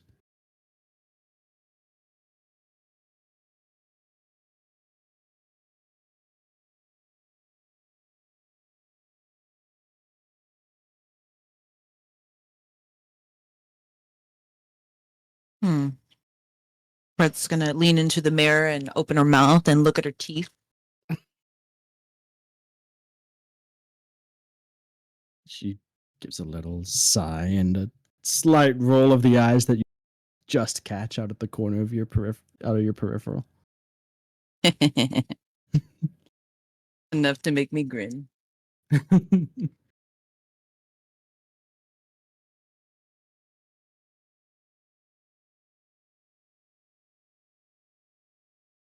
Oh, Persephone, do you require time at the vanity?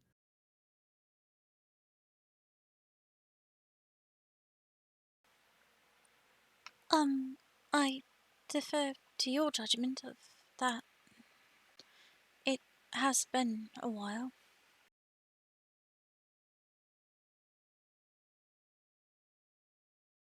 She walks up and gives you a quick once over.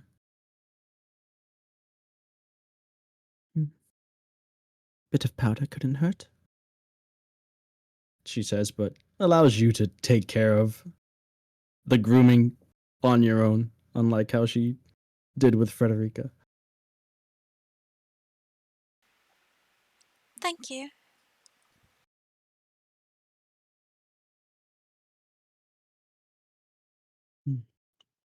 And so, Persephone, you freshen up a bit, and soon enough, the three of you are, well, ready to head down towards dinner. Is there anything that you talk about or say beforehand?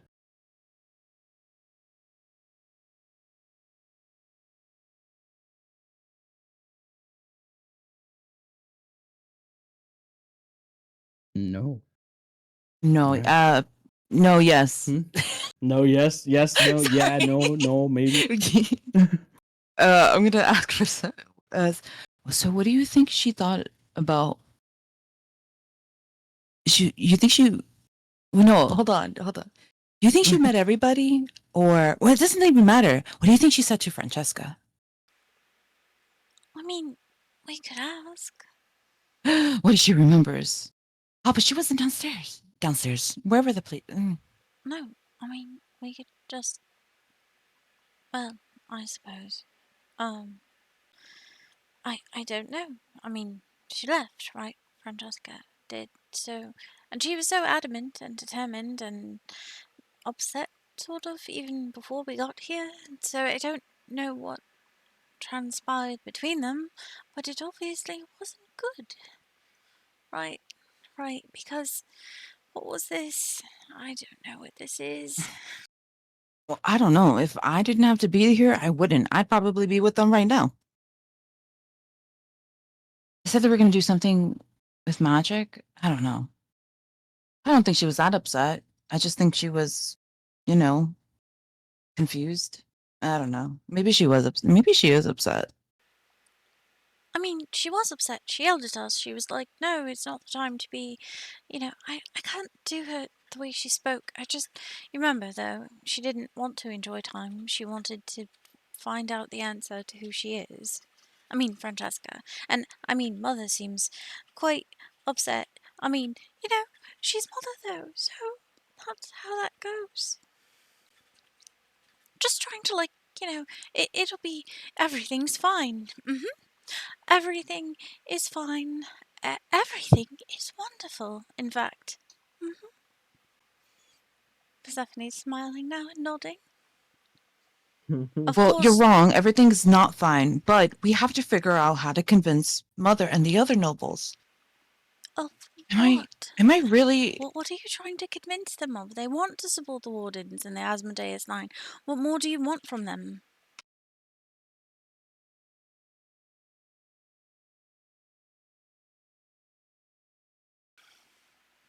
I mean, they're people and they're doing work. No, they're not tending a field and they're not, in the forges, creating swords and armor and all sorts of everything else and shields. They're organizing the people. That's what they do. They're organizing the large scale, looking at the big picture, and trying to make sure that there's a Concordia here to support the Asmodeus line. And it's like, I can understand that it's scary, and I do see it, and like you said, not everybody wants to fight, and and they're not fighting. We're not sending them to the Asmodeus line. We're just asking them to please keep the forges lit, so that there can be arrows Oh and yes, swords. please stay against your will. You're not allowed to leave. You have to stay here and continue. I understand the importance. That's what makes it so difficult. It's just It is difficult, you're right. It's not easy. It's not easy to ask. It's not easy to... they're not asking. They are.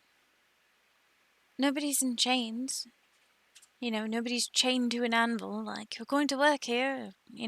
Not like Dirk.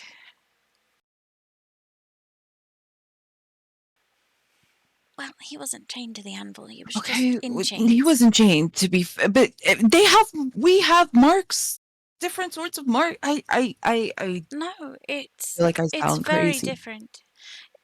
It's not crazy to be worried. I mean, I'm worried too. I don't know. It's a delicate balance, and it is being struck. The people in the Dominion had people in chains and they were just sacrificing them to the rifts in the quarry. And that was terrible, and that's not what this is. We are not sacrificing people. We are trying to do something. We are trying to well, the Asmodeus line. It can't move again. We have to hold it as long as we can, and we can't do it without Concordia. And Concordia can't be Concordia without her people. Because what is We a haven't. place without its people? It's nothing. It's We just also. building. It's just forges and farms, and none of it matters. It'll all just burn. The thing that matters is, it's the people. It's always been the people. It's never not been the people. The people are what's important. The people are what make this place Concordia or Kia or, It's easier to make a decision looking down on people and not doing the same thing.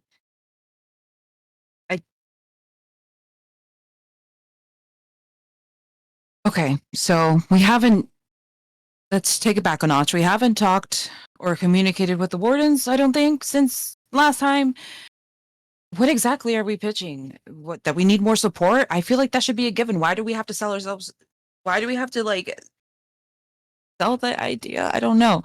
At any rate, we have to focus on what? Closing the bigger voids, the rifts. we need the support of the ruling people here. The people who are overseeing everything, who have the trade contracts and, the precious gems that might be needed for all sorts of... We have Okay, to so make the sure sooner that we they do want this, to we can help. get back to. We have to make sure that they feel supported and needed and appreciated and, elevated as well. And you can do that because, well, like Gautier said, you're basically a princess. So you have the power to do that. You have the power to smile and be gracious and kind and compliment people and make them feel like they're really making a difference, because they really are making a difference, but they might not feel it or see it because they're She's not pointing to there. herself like, what? Yes, Moi? you. You look back at the mirror and you're like, oh wow. Like not like almost not expecting what you see in your hair brushed out. And it's not the physical. You are really and truly, actually... I mean, you just look it on the outside now, but you always are and have been. You have that power, and you can use it here. Mother wields it all But the half the time. things that you said that I did is not things that I do. I don't think I'm that pleasant to be around, and I think I'm pretty harsh with how I sound to people. So Just think about Ezekiel. I think I should leave the. And Otier. Am I going And- to start insulting everyone? Is that what you're? This is what No. you're insinuating. I'm not... You're not insulting You them. said think about Ezekiel. You're helping them be stronger. Oh, Ezekiel was not... okay, but quite- like I'm not going to tell a bunch of people to drop down and give me 20. You know what I mean? It's That's not the type of... a different environment. Yes. And anyway, you can do the talking, and I will simply just smile and wave and eat. You might find that, you too have things to talk about, and how you're concerned about the people's rights and that they feel appreciated. And is there any way that we could let them know that, the work they're doing is vital? because it's for them. It's not just, we're not asking them to do it just, they're not slaves. They really aren't. We're asking them to save themselves, to help save, well, the whole world, actually. Which is kind of crazy, but it's not wrong.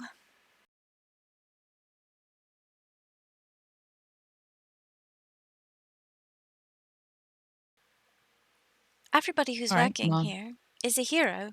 Everybody in the city of Concordia.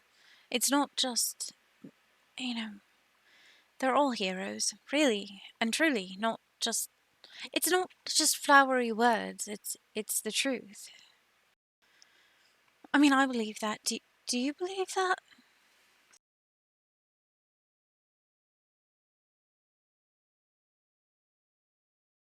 I understand that there is a system in place to keep order and that people are scared and they want to find safety. And I understand that, people have their important roles, but it's the same as being out there. Did you say it's the same as being out there? It's not the same. It's no, it's not the same. No, maybe. What do you mean No. by out there? Like on the line? Yeah, I suppose for one. No, it is. It's you're right. Not everybody can go to the Asmodeus line and not totally shatter at just the sight of it. It's And just, you know how much of a difference it is to be able to inspire someone and encourage. And I know that sounds stupid, but I get a lot more effort out of that than I do being forced doing something I don't want to do. But well, that's exactly the point you can make. Is we need to inspire people. Like that's what Mother's speech was in the, when she saw us. That's what she was saying. Is that they're brave and it's good what they're doing, and it's only the cowards that are running. Because this is what you do when you can't fight. You support them. You bolster the line with supplies and goods and better armor and weapons, and you do everything you can. Food, all of that is incredibly important. And I know that you know that, and I'm just saying that these people who are doing this, these farmers and these, smiths, they're heroic being here. I know that it may not be entirely their choice, but it might be if they are made to realize just how heroic they're being.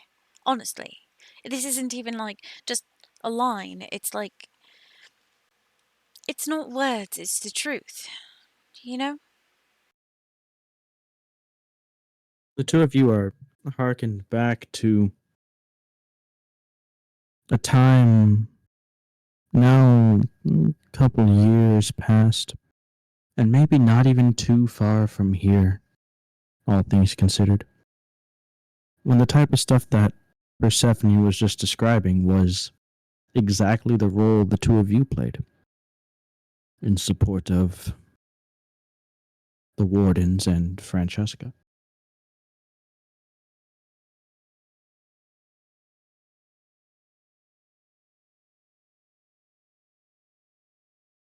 There's a soft rapping on the door.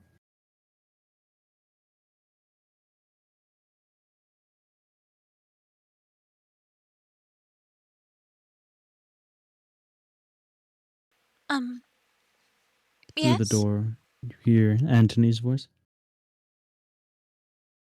Lady Persephone, Lady Frederica, it is time.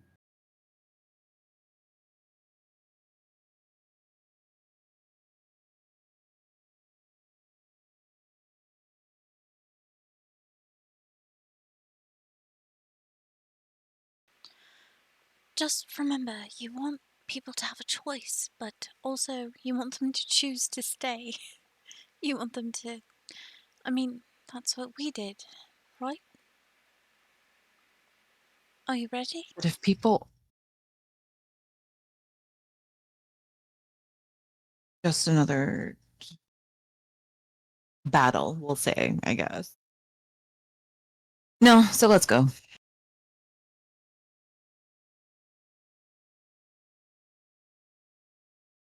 as you head down,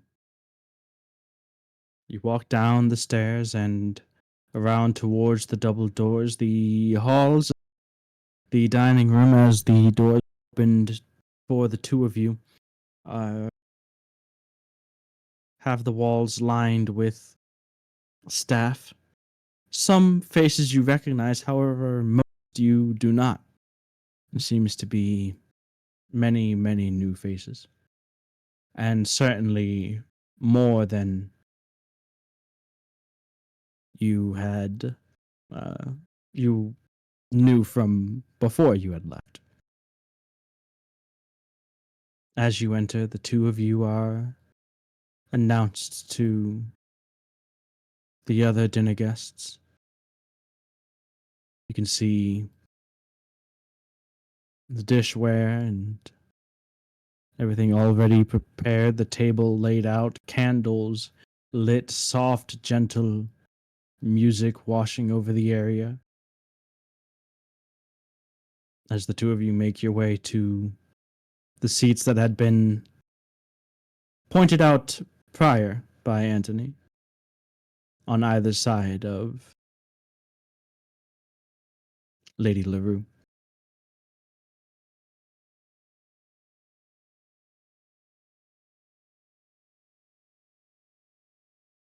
The first little appetizer comes out, and it is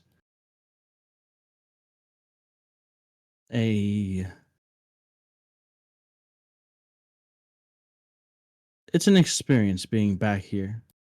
This high dining experience that you haven't had since you were here last. Light, decadent soups, crisp, fresh salads, and bits of fresh baked bread with sweet butter.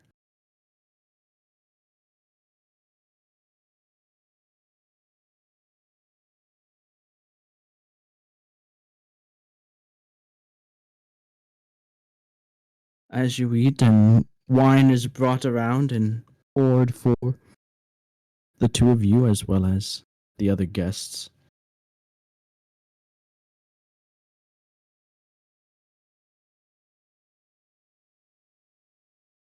Your mother raises the glass, and the eyes of the other dinner guests go to her.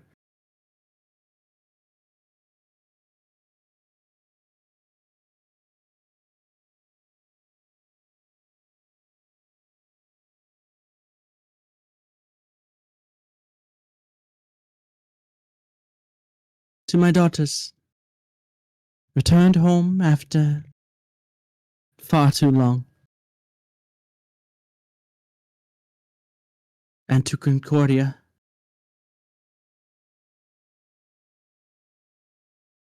and to those fighting right now for us on the front line. You hear some echo the cheers, the toast, everyone raising their glasses, some, most, angling and like extending them towards the two, one or both of you.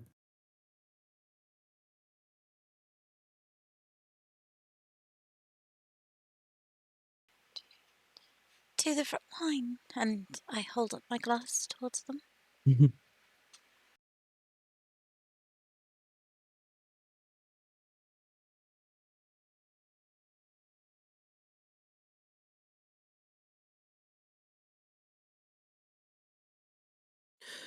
Right. Well, let us not waste a moment while we are all here. The Navalier family are the most recent noble family to flee Concordia in disgrace, leaving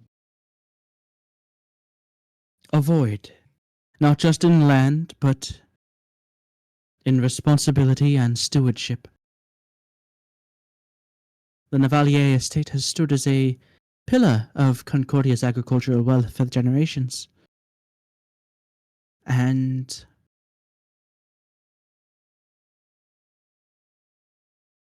well, we need to decide who will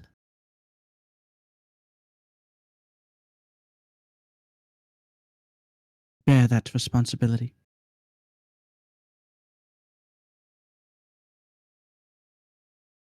She extends her gloved hand to the young lady near the table, Lady Tabitha Okadine. A young human woman, again, about the age of Frederica, perhaps a little bit younger. She looks a little bit nervous. She seems a little uncomfortable in this situation. Lady Tabitha Okadine, she knows the rhythms of such grounds intimately. She's agreed to oversee the estate's care. Her dedication and experience in dealing with such things for her family, I believe she is the best choice for such a task.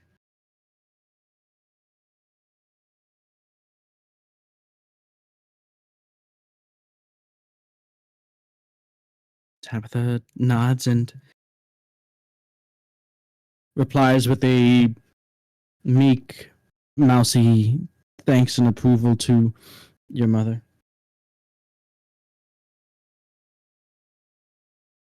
She looks to the two of you and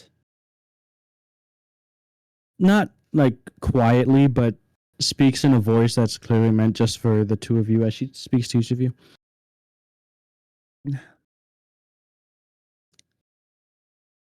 Tabitha, her family also fled. I offered to assist her should she wish to stay. I don't know if you remember, but reared horses, and, well, she did not wish to leave them.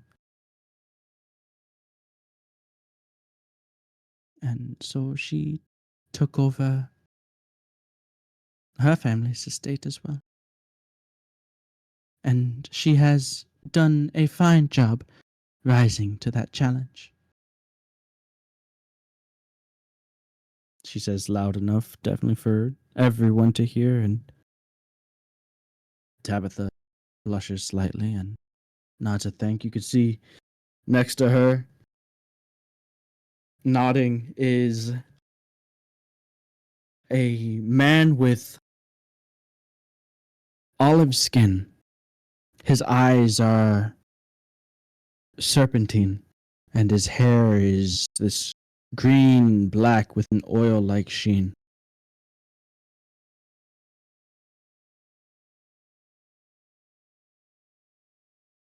Before there's too much congratulations to be had, Lord Valdane, who is sat opposite your mother, leans forward, his voice firm and deliberate. Well, stewardship is important. We must consider the broader security implications. The Navalier lands lie the city's fringe and unguarded threshold. If Concordia's defenses are to hold against the Bloodlands and those who would exploit the unrest within, the estate must be secured by the city watch.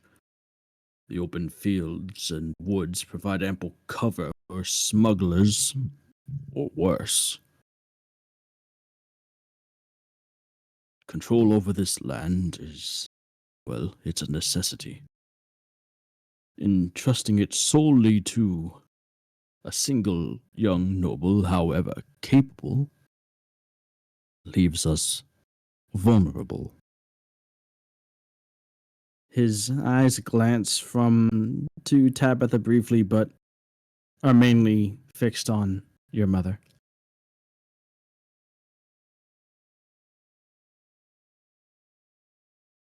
There's a bit of discussion that begins to flare up around this topic of what should happen with the Navalier lands, the responsibilities that come with it, as well as the people that had been working for their family that now are without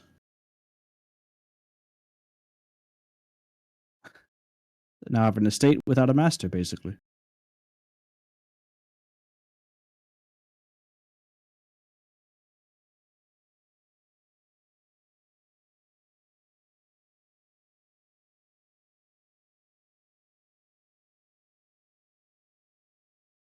Um, Frederica's she's pretty stiff, but she's like trying to pay attention. So she's more focused on like people's expression or Mm-hmm. Okay. So you hear people each like tossing their hat and like giving their opinion.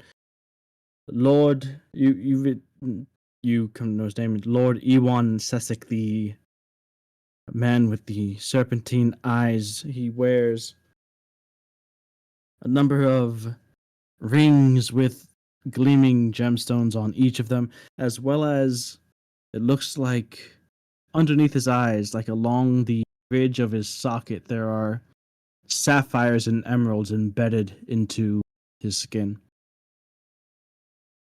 Balance is key. Perhaps a joint oversight could be considered. Noble stewardship and watchful eyes from the city guard. Such cooperation would reassure the people and deter any who might exploit these lands.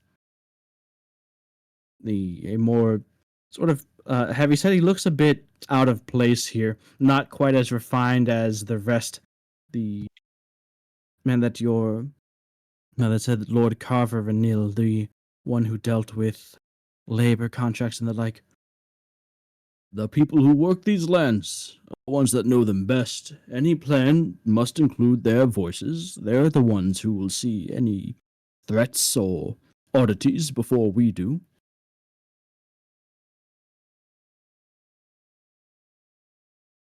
And you watch your mother, she doesn't seem too hasty to interject with any thoughts or opinions she has. She's much like you, Frederica, though perhaps more calculating, is listening to everyone's response.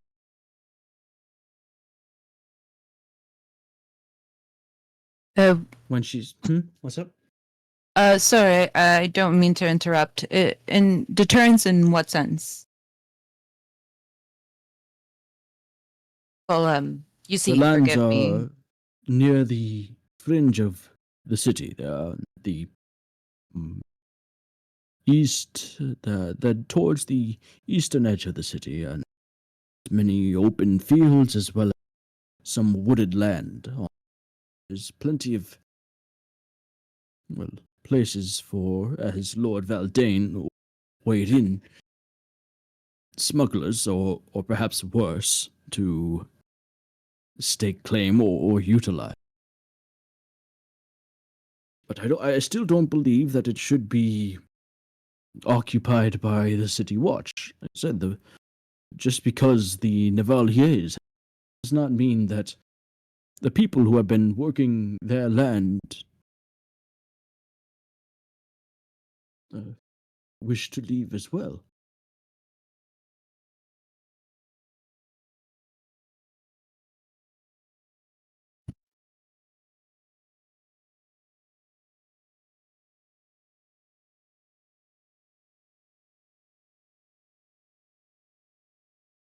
Your mother speaks up, and as she does, people listen.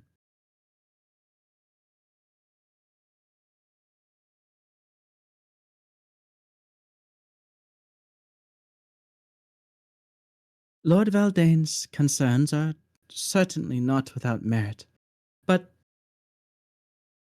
the City Watch's resources are already stretched thin. The estate's management requires nuanced care and local knowledge, certainly not just martial strength. By placing the estate under Lady Tabitha's, we ensure both its productivity and its place within Concordia's noble fabric. Security comes not only from guards and a show of force, but from loyalty and stewardship.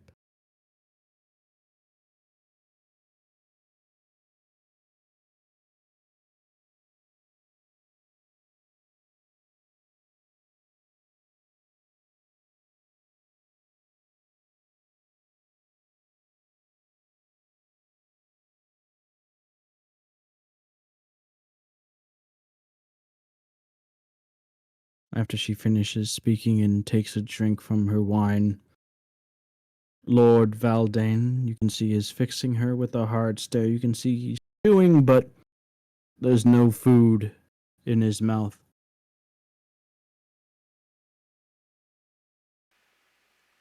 I personally am not terribly familiar with the estate itself, but I would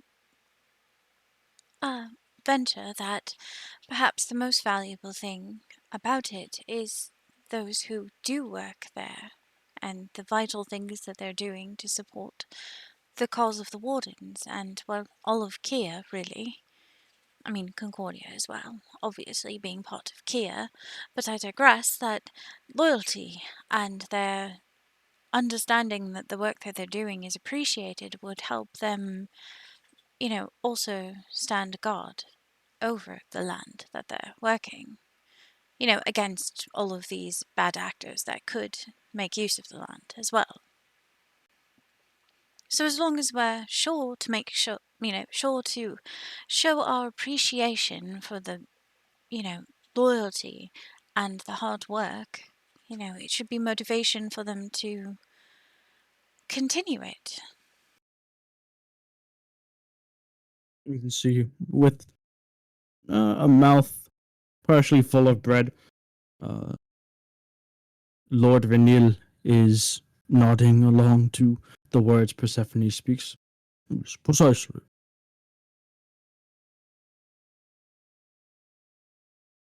And that is not to say that the occasional, or perhaps even frequent patrol would not be necessary or even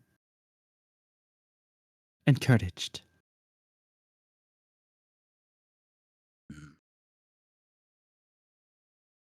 I am sure that we can discuss details further. But for now, yes, I'm in agreement with this. Let the young lady Tabitha assume the responsibility of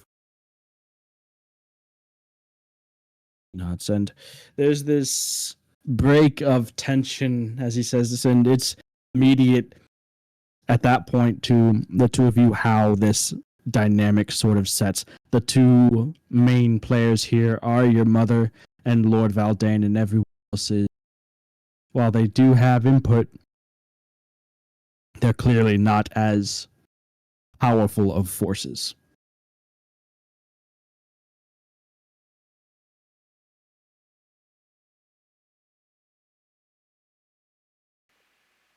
So, with that announcement, Persephone's going to smile at Tabitha and, nod encouragingly towards her, as if to, try to bolster her confidence a bit. As she did seem a bit shaky, so, She gives you a reassuring smile, like a smile of being reassured and like a thankful nod, and takes a sip of her wine before sitting up a little bit straighter. Mother says, "Well, now that that business is out of the way, let us enjoy the rest of this meal." I do hate to interject with one more thing, but it is necessary.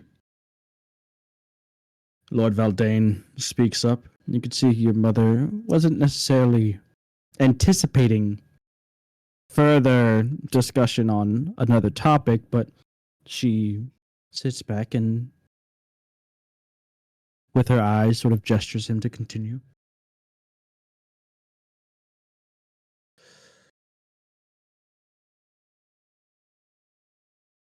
The Bloodlands continue to spread like a plague, now are nearly at our doorstep, and yet our city's gates allow those desperate to escape to slip through under cover of darkness. The smuggling rings are not merely, they are a direct threat to Concordia's stability and the war effort. I suggest we crack down on those who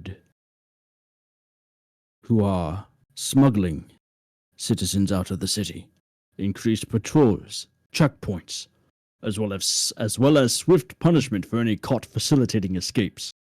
If we look the other way or extend half measures problem, it will only embolden these criminals. His eyes scan the room through the nobles as if daring anyone to disagree. That would be misuse of resource. Why would you want to increase patrols? The civilians and smugglers, they're not as big as a threat as the fiends that we face.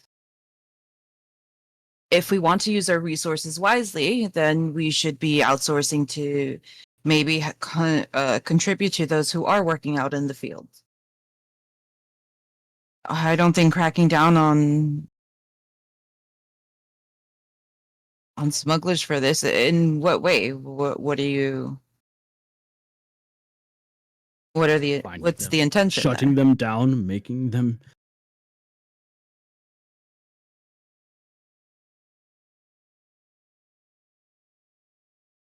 If that is increasing, then the people are clearly unhappy. Maybe we ought to think of ways that can help in this matter. Make people want to stay.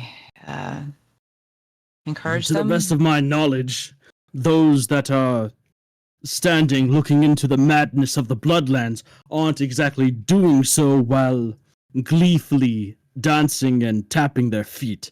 This is not a happy time, Lady Leroux. This is, without a doubt, make no mistake of it, when it might not be in the Dominion or another neighborhood, but this is a war. We are at war. And this is not a war where we can simply surrender and expect some of our soldiers, some civilians to be spared. The way I see it, war no is not surrender. here right now, is there? So using the resources, be wise, instead of giving more patrols. And I mean, I don't think I'm misspeaking. I'm just, forgive me. I'm also trying to grasp of the situation that's going on in Concordia. Indeed, I you am have trying to just learn. arrived. However, I do know war, and I have experienced it, which is why I can speak with the best interest of the people. If there are concerns that need to be addressed so that people can continue to stay in Concordia, then they have to be. Scaring them will only make it worse. Kind of holds his gaze, trying to speak a bit sternly, but she knows she's kind of talking out of her eyes. You feel the smooth, silken touch of your mother's gloved fingertips on the back of your hand.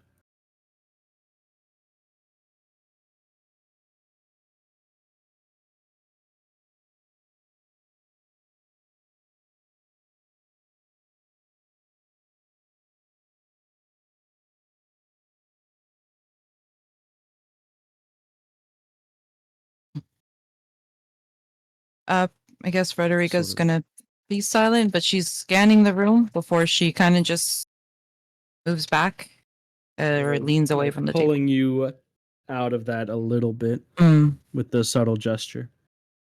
And she takes over, her voice calm, warm, however,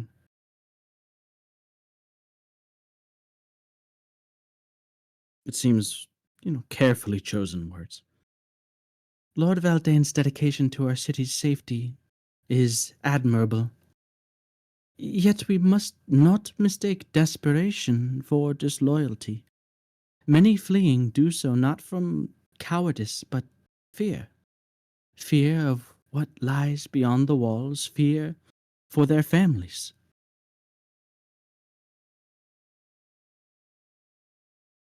We cannot make them choose between loyalty and survival.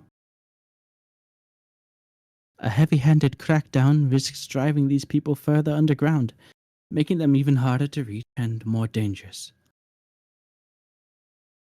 I'm not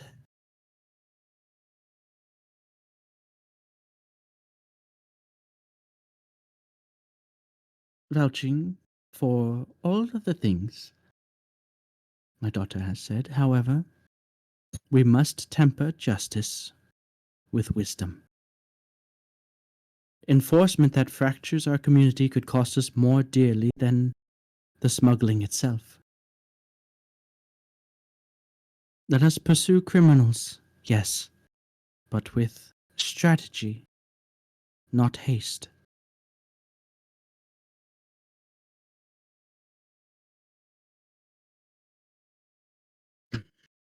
Lord Valdane's jaw tightens, his voice lowers a bit. But he does calm after his back and forth with you, Frederica. With respect, Lady LaRue, time is a luxury we do not have. Every night we delay, more citizens slip away, weakening our resolve.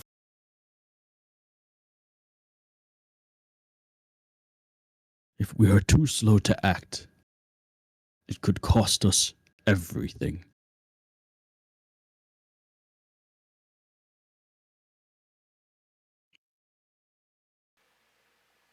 Do the people know that they're the greatest resource, the greatest wealth that Concordia possesses?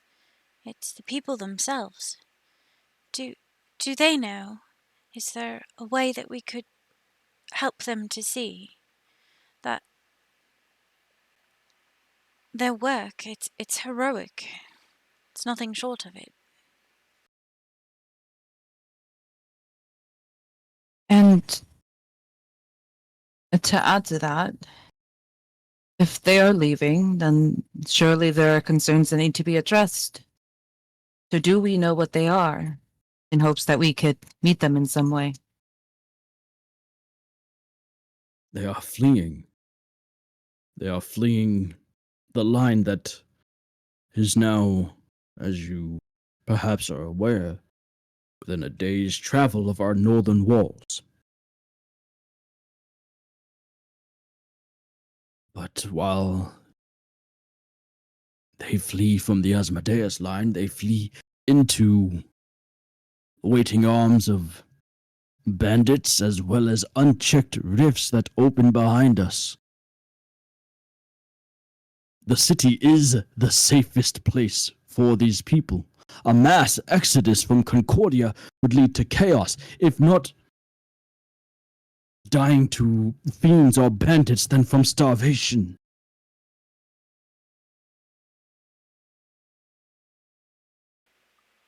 How can we help everyone see this?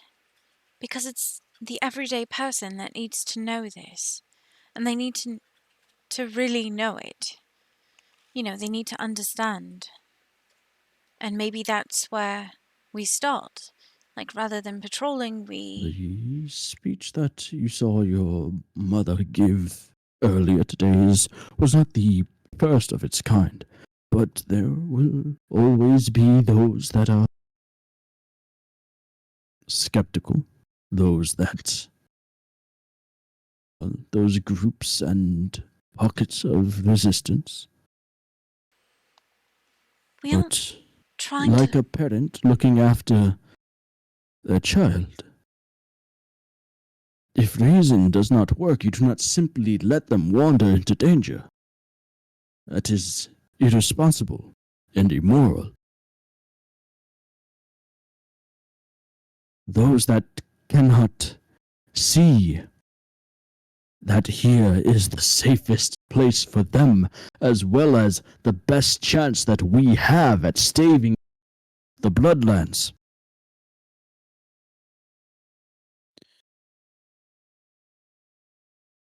We don't turn our backs on them and let them wander to their demises just because they wish to.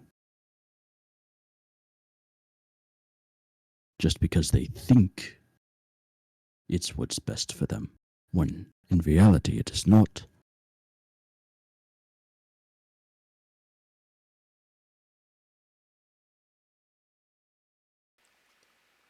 So, what you're saying is really that you want to save Concordia for the people of Concordia so that they can be safe. Concordia, for those fighting, for those around, for those that lay behind and beyond, for the Republic. Yes, of course. Why else? That's all that we've been doing since all of this madness started.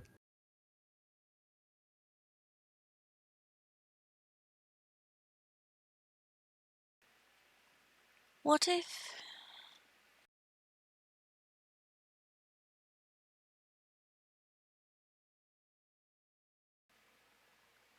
No, it's a struggle to try to think of a way to make it obvious to them that these walls protect them, that they're safe, and it's not just the god that's keeping them safe, it's themselves by protecting the Asmodeus line.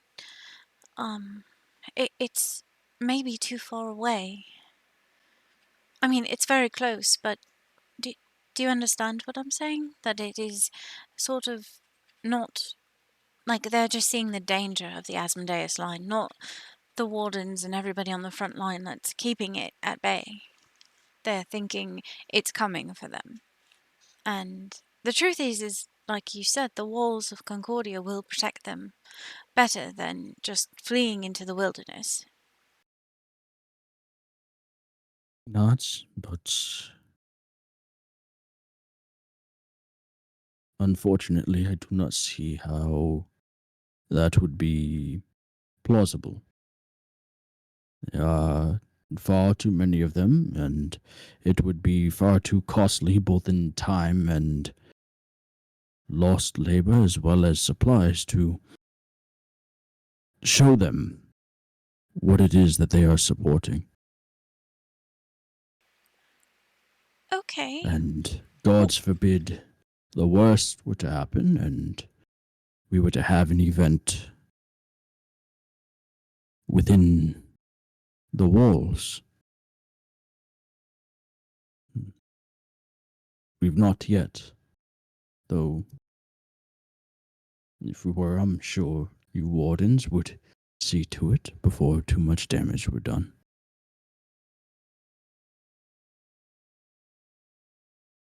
Even so, there will never be. You will never have the people fully behind you one way or such is our nature. And it is up to us sitting here to make the decisions that are best for those to whom we are charged, whether they agree with us or not, whether they support us or not.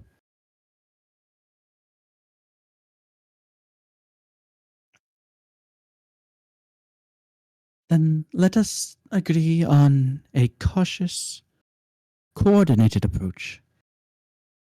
One that balances security with compassion. I will personally oversee efforts to ensure they protect both our city and its people. She locks eyes briefly with Valdane. Together, I'm sure we will preserve both Concordia's strength and its unity.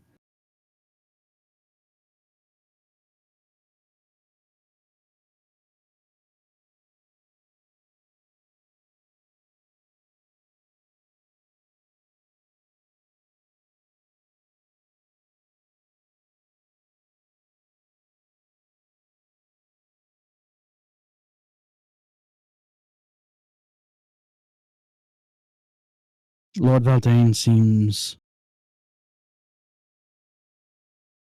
at least for now, to be placated with this idea, though you can see there is part of him, and he's discussing with some of the other nobles that had accompanied him that seemed to be his lord, occasionally in tones that are too quiet to be overheard. Clearly a man of security, defense, a military man. And also one of great influence. But the dinner proceeds and even wraps up with little more talk, little more political talk.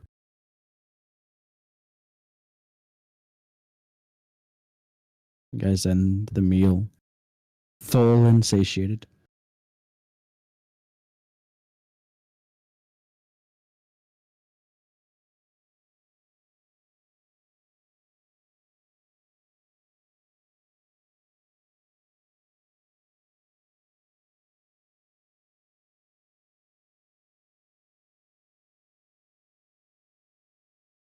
And afterwards, after you've spoken a bit, pleasantries and whatnot, and bid farewell, it's just the two of you and your mother.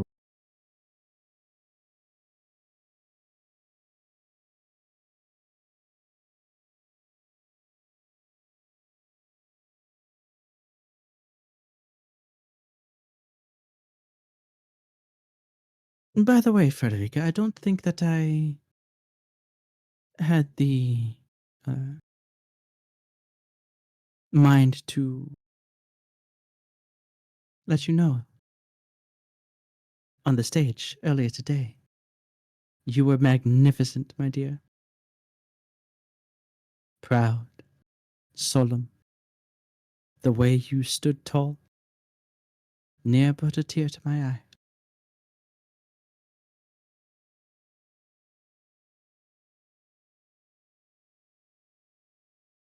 Can I insight check that? See if she's telling the Sure. truth. Go for it.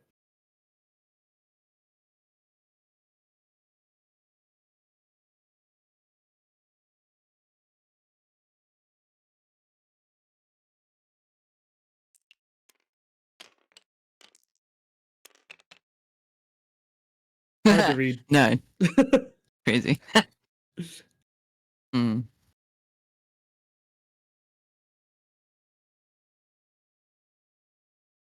No, everyone's gone, but your hair and stuff is still up and pinned and all of that.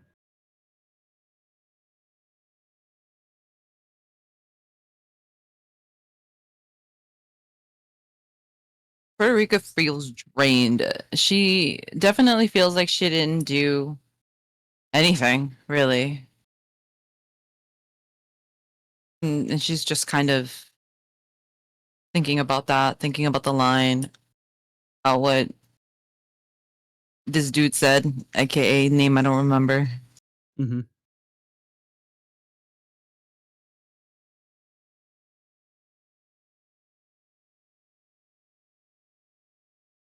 I don't imagine we'll be having many dinners like this. in the near future. After the display that we put on earlier today, can't exactly be seen coddling you two behind the walls of the estate.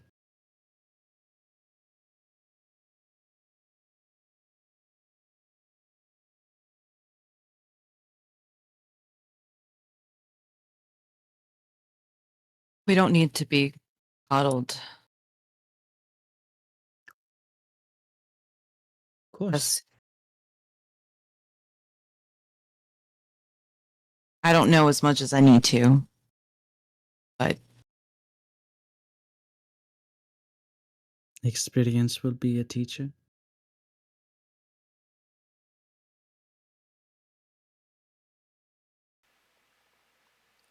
You met her, didn't And you? so, You who? met her in the armor. The person.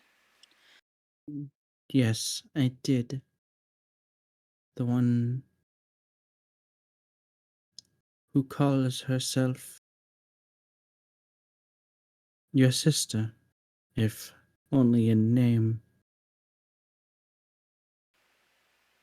Do you think that she might be?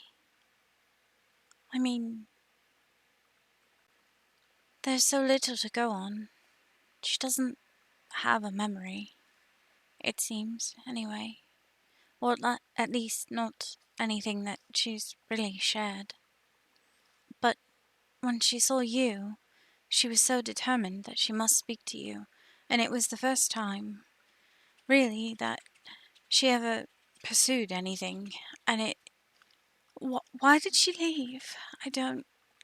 What happened?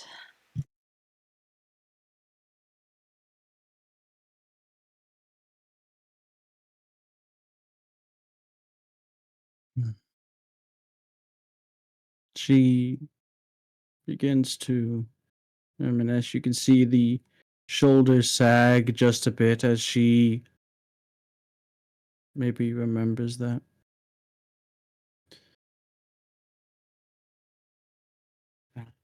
You girls know. You know your sister.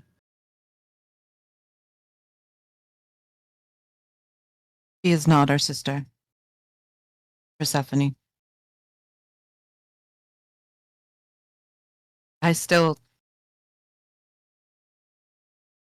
I can't be her.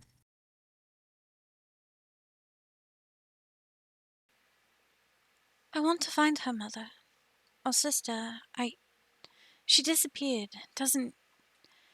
I know she was meant to show up again, but I saw her face, She and I just. she looks at you with sad eyes, but you can tell that she's listening, but in her eyes you can see that she doesn't really believe that Francesca is out there to be found. But if there's any hope, that she's waiting, that she needs us, I want to do that for her.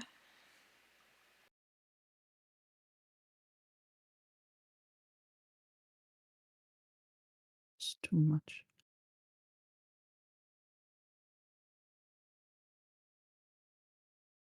You can hold on to that if that's what you need, Persephone.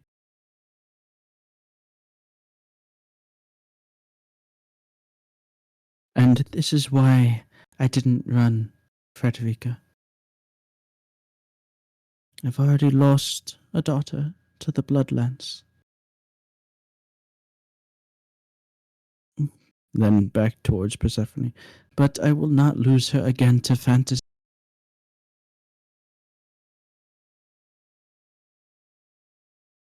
If Francesca's death left a mark,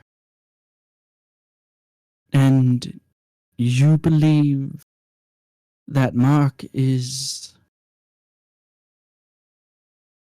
that person in the armor,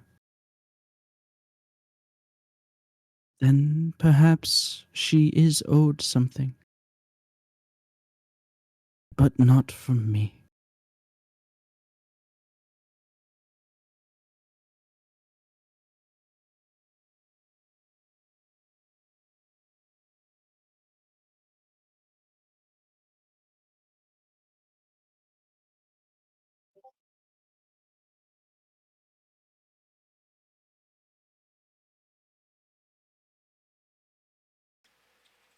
So, you're sure that it couldn't possibly be?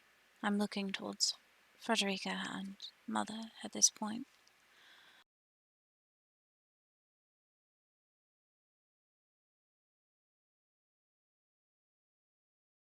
Uh,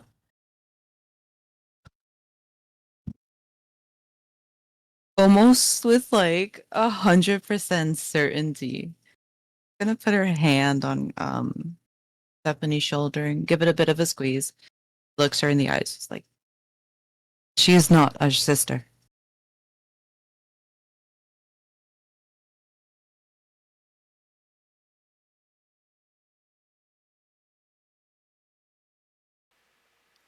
Persephone kind of gets sort of a flash of relief on her face, sort of, because, this means that Francesca might be out there alive somewhere, but she doesn't, vocalize any of this. It's just sort of like the wheels turning in her head.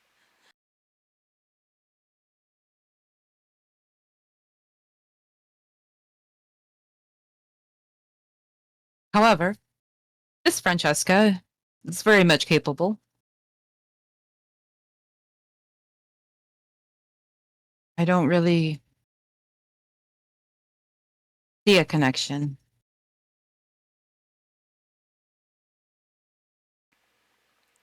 It is But- strange, though.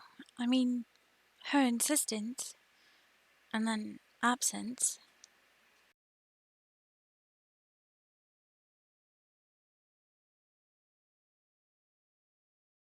Frederica is uncomfortable. Kind of just like looks away.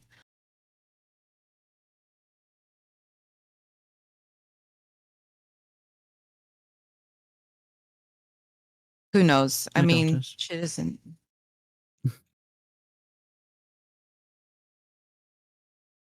Hmm? Oh, no, you were saying something? So, as it comes time for you to depart, and it seems like she does expect you not to stay here. She gently pulls Frederica a little bit aside. Hmm. I know it is quite difficult for you to accept and listen to and obey what I say, Frederica.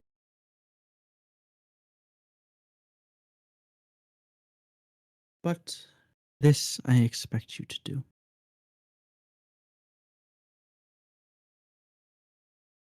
Return to your warden duties and perform them to the best of your abilities.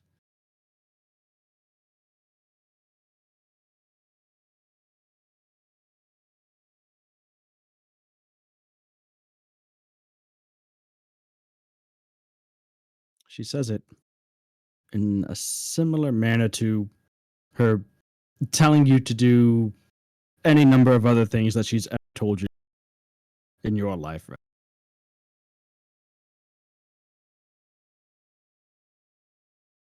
Well, yes, but no. Okay, hold on, hold on. Hmm.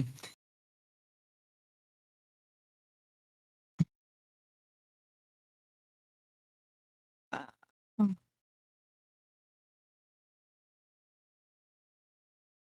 Frederica is just not. I can see the conflict warring within you. No, you don't. I'm just gonna. I'm just gonna nod my head. Not even nod. You know what? I'm walking away. I'm leaving in silence.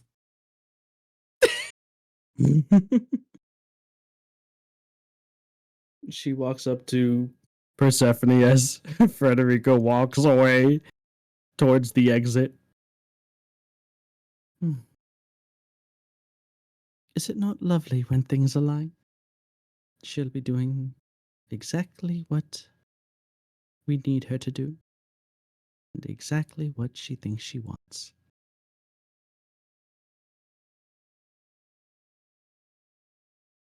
She looks down towards you, Persephone. And you, Persephone. You take care of yourself.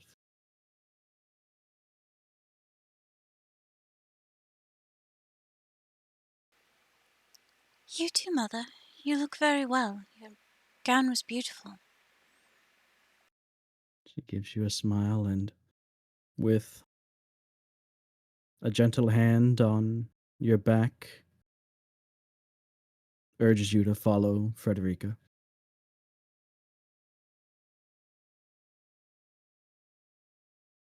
She stands there at the near the base of the stairs as you catch up with Fred, and you see her standing there, arms clasped in front of her, the small, closed-mouth smile that she wears so well as the door closes behind you and bids you farewell until next time. And the door closes and you catch up to Frederica, who is probably stomping off the estate grounds. And that's what we'll pick up next time. Yeah, baby. All right. Mission failed. We'll get them next time. Mission failed. We'll get him next time. But I said words. Why doesn't everyone just do what I want them to do? No. You don't understand. What don't I understand? Tell me. I wish to understand. Please, my players, I wish to understand you. You would never. Yeah, probably not.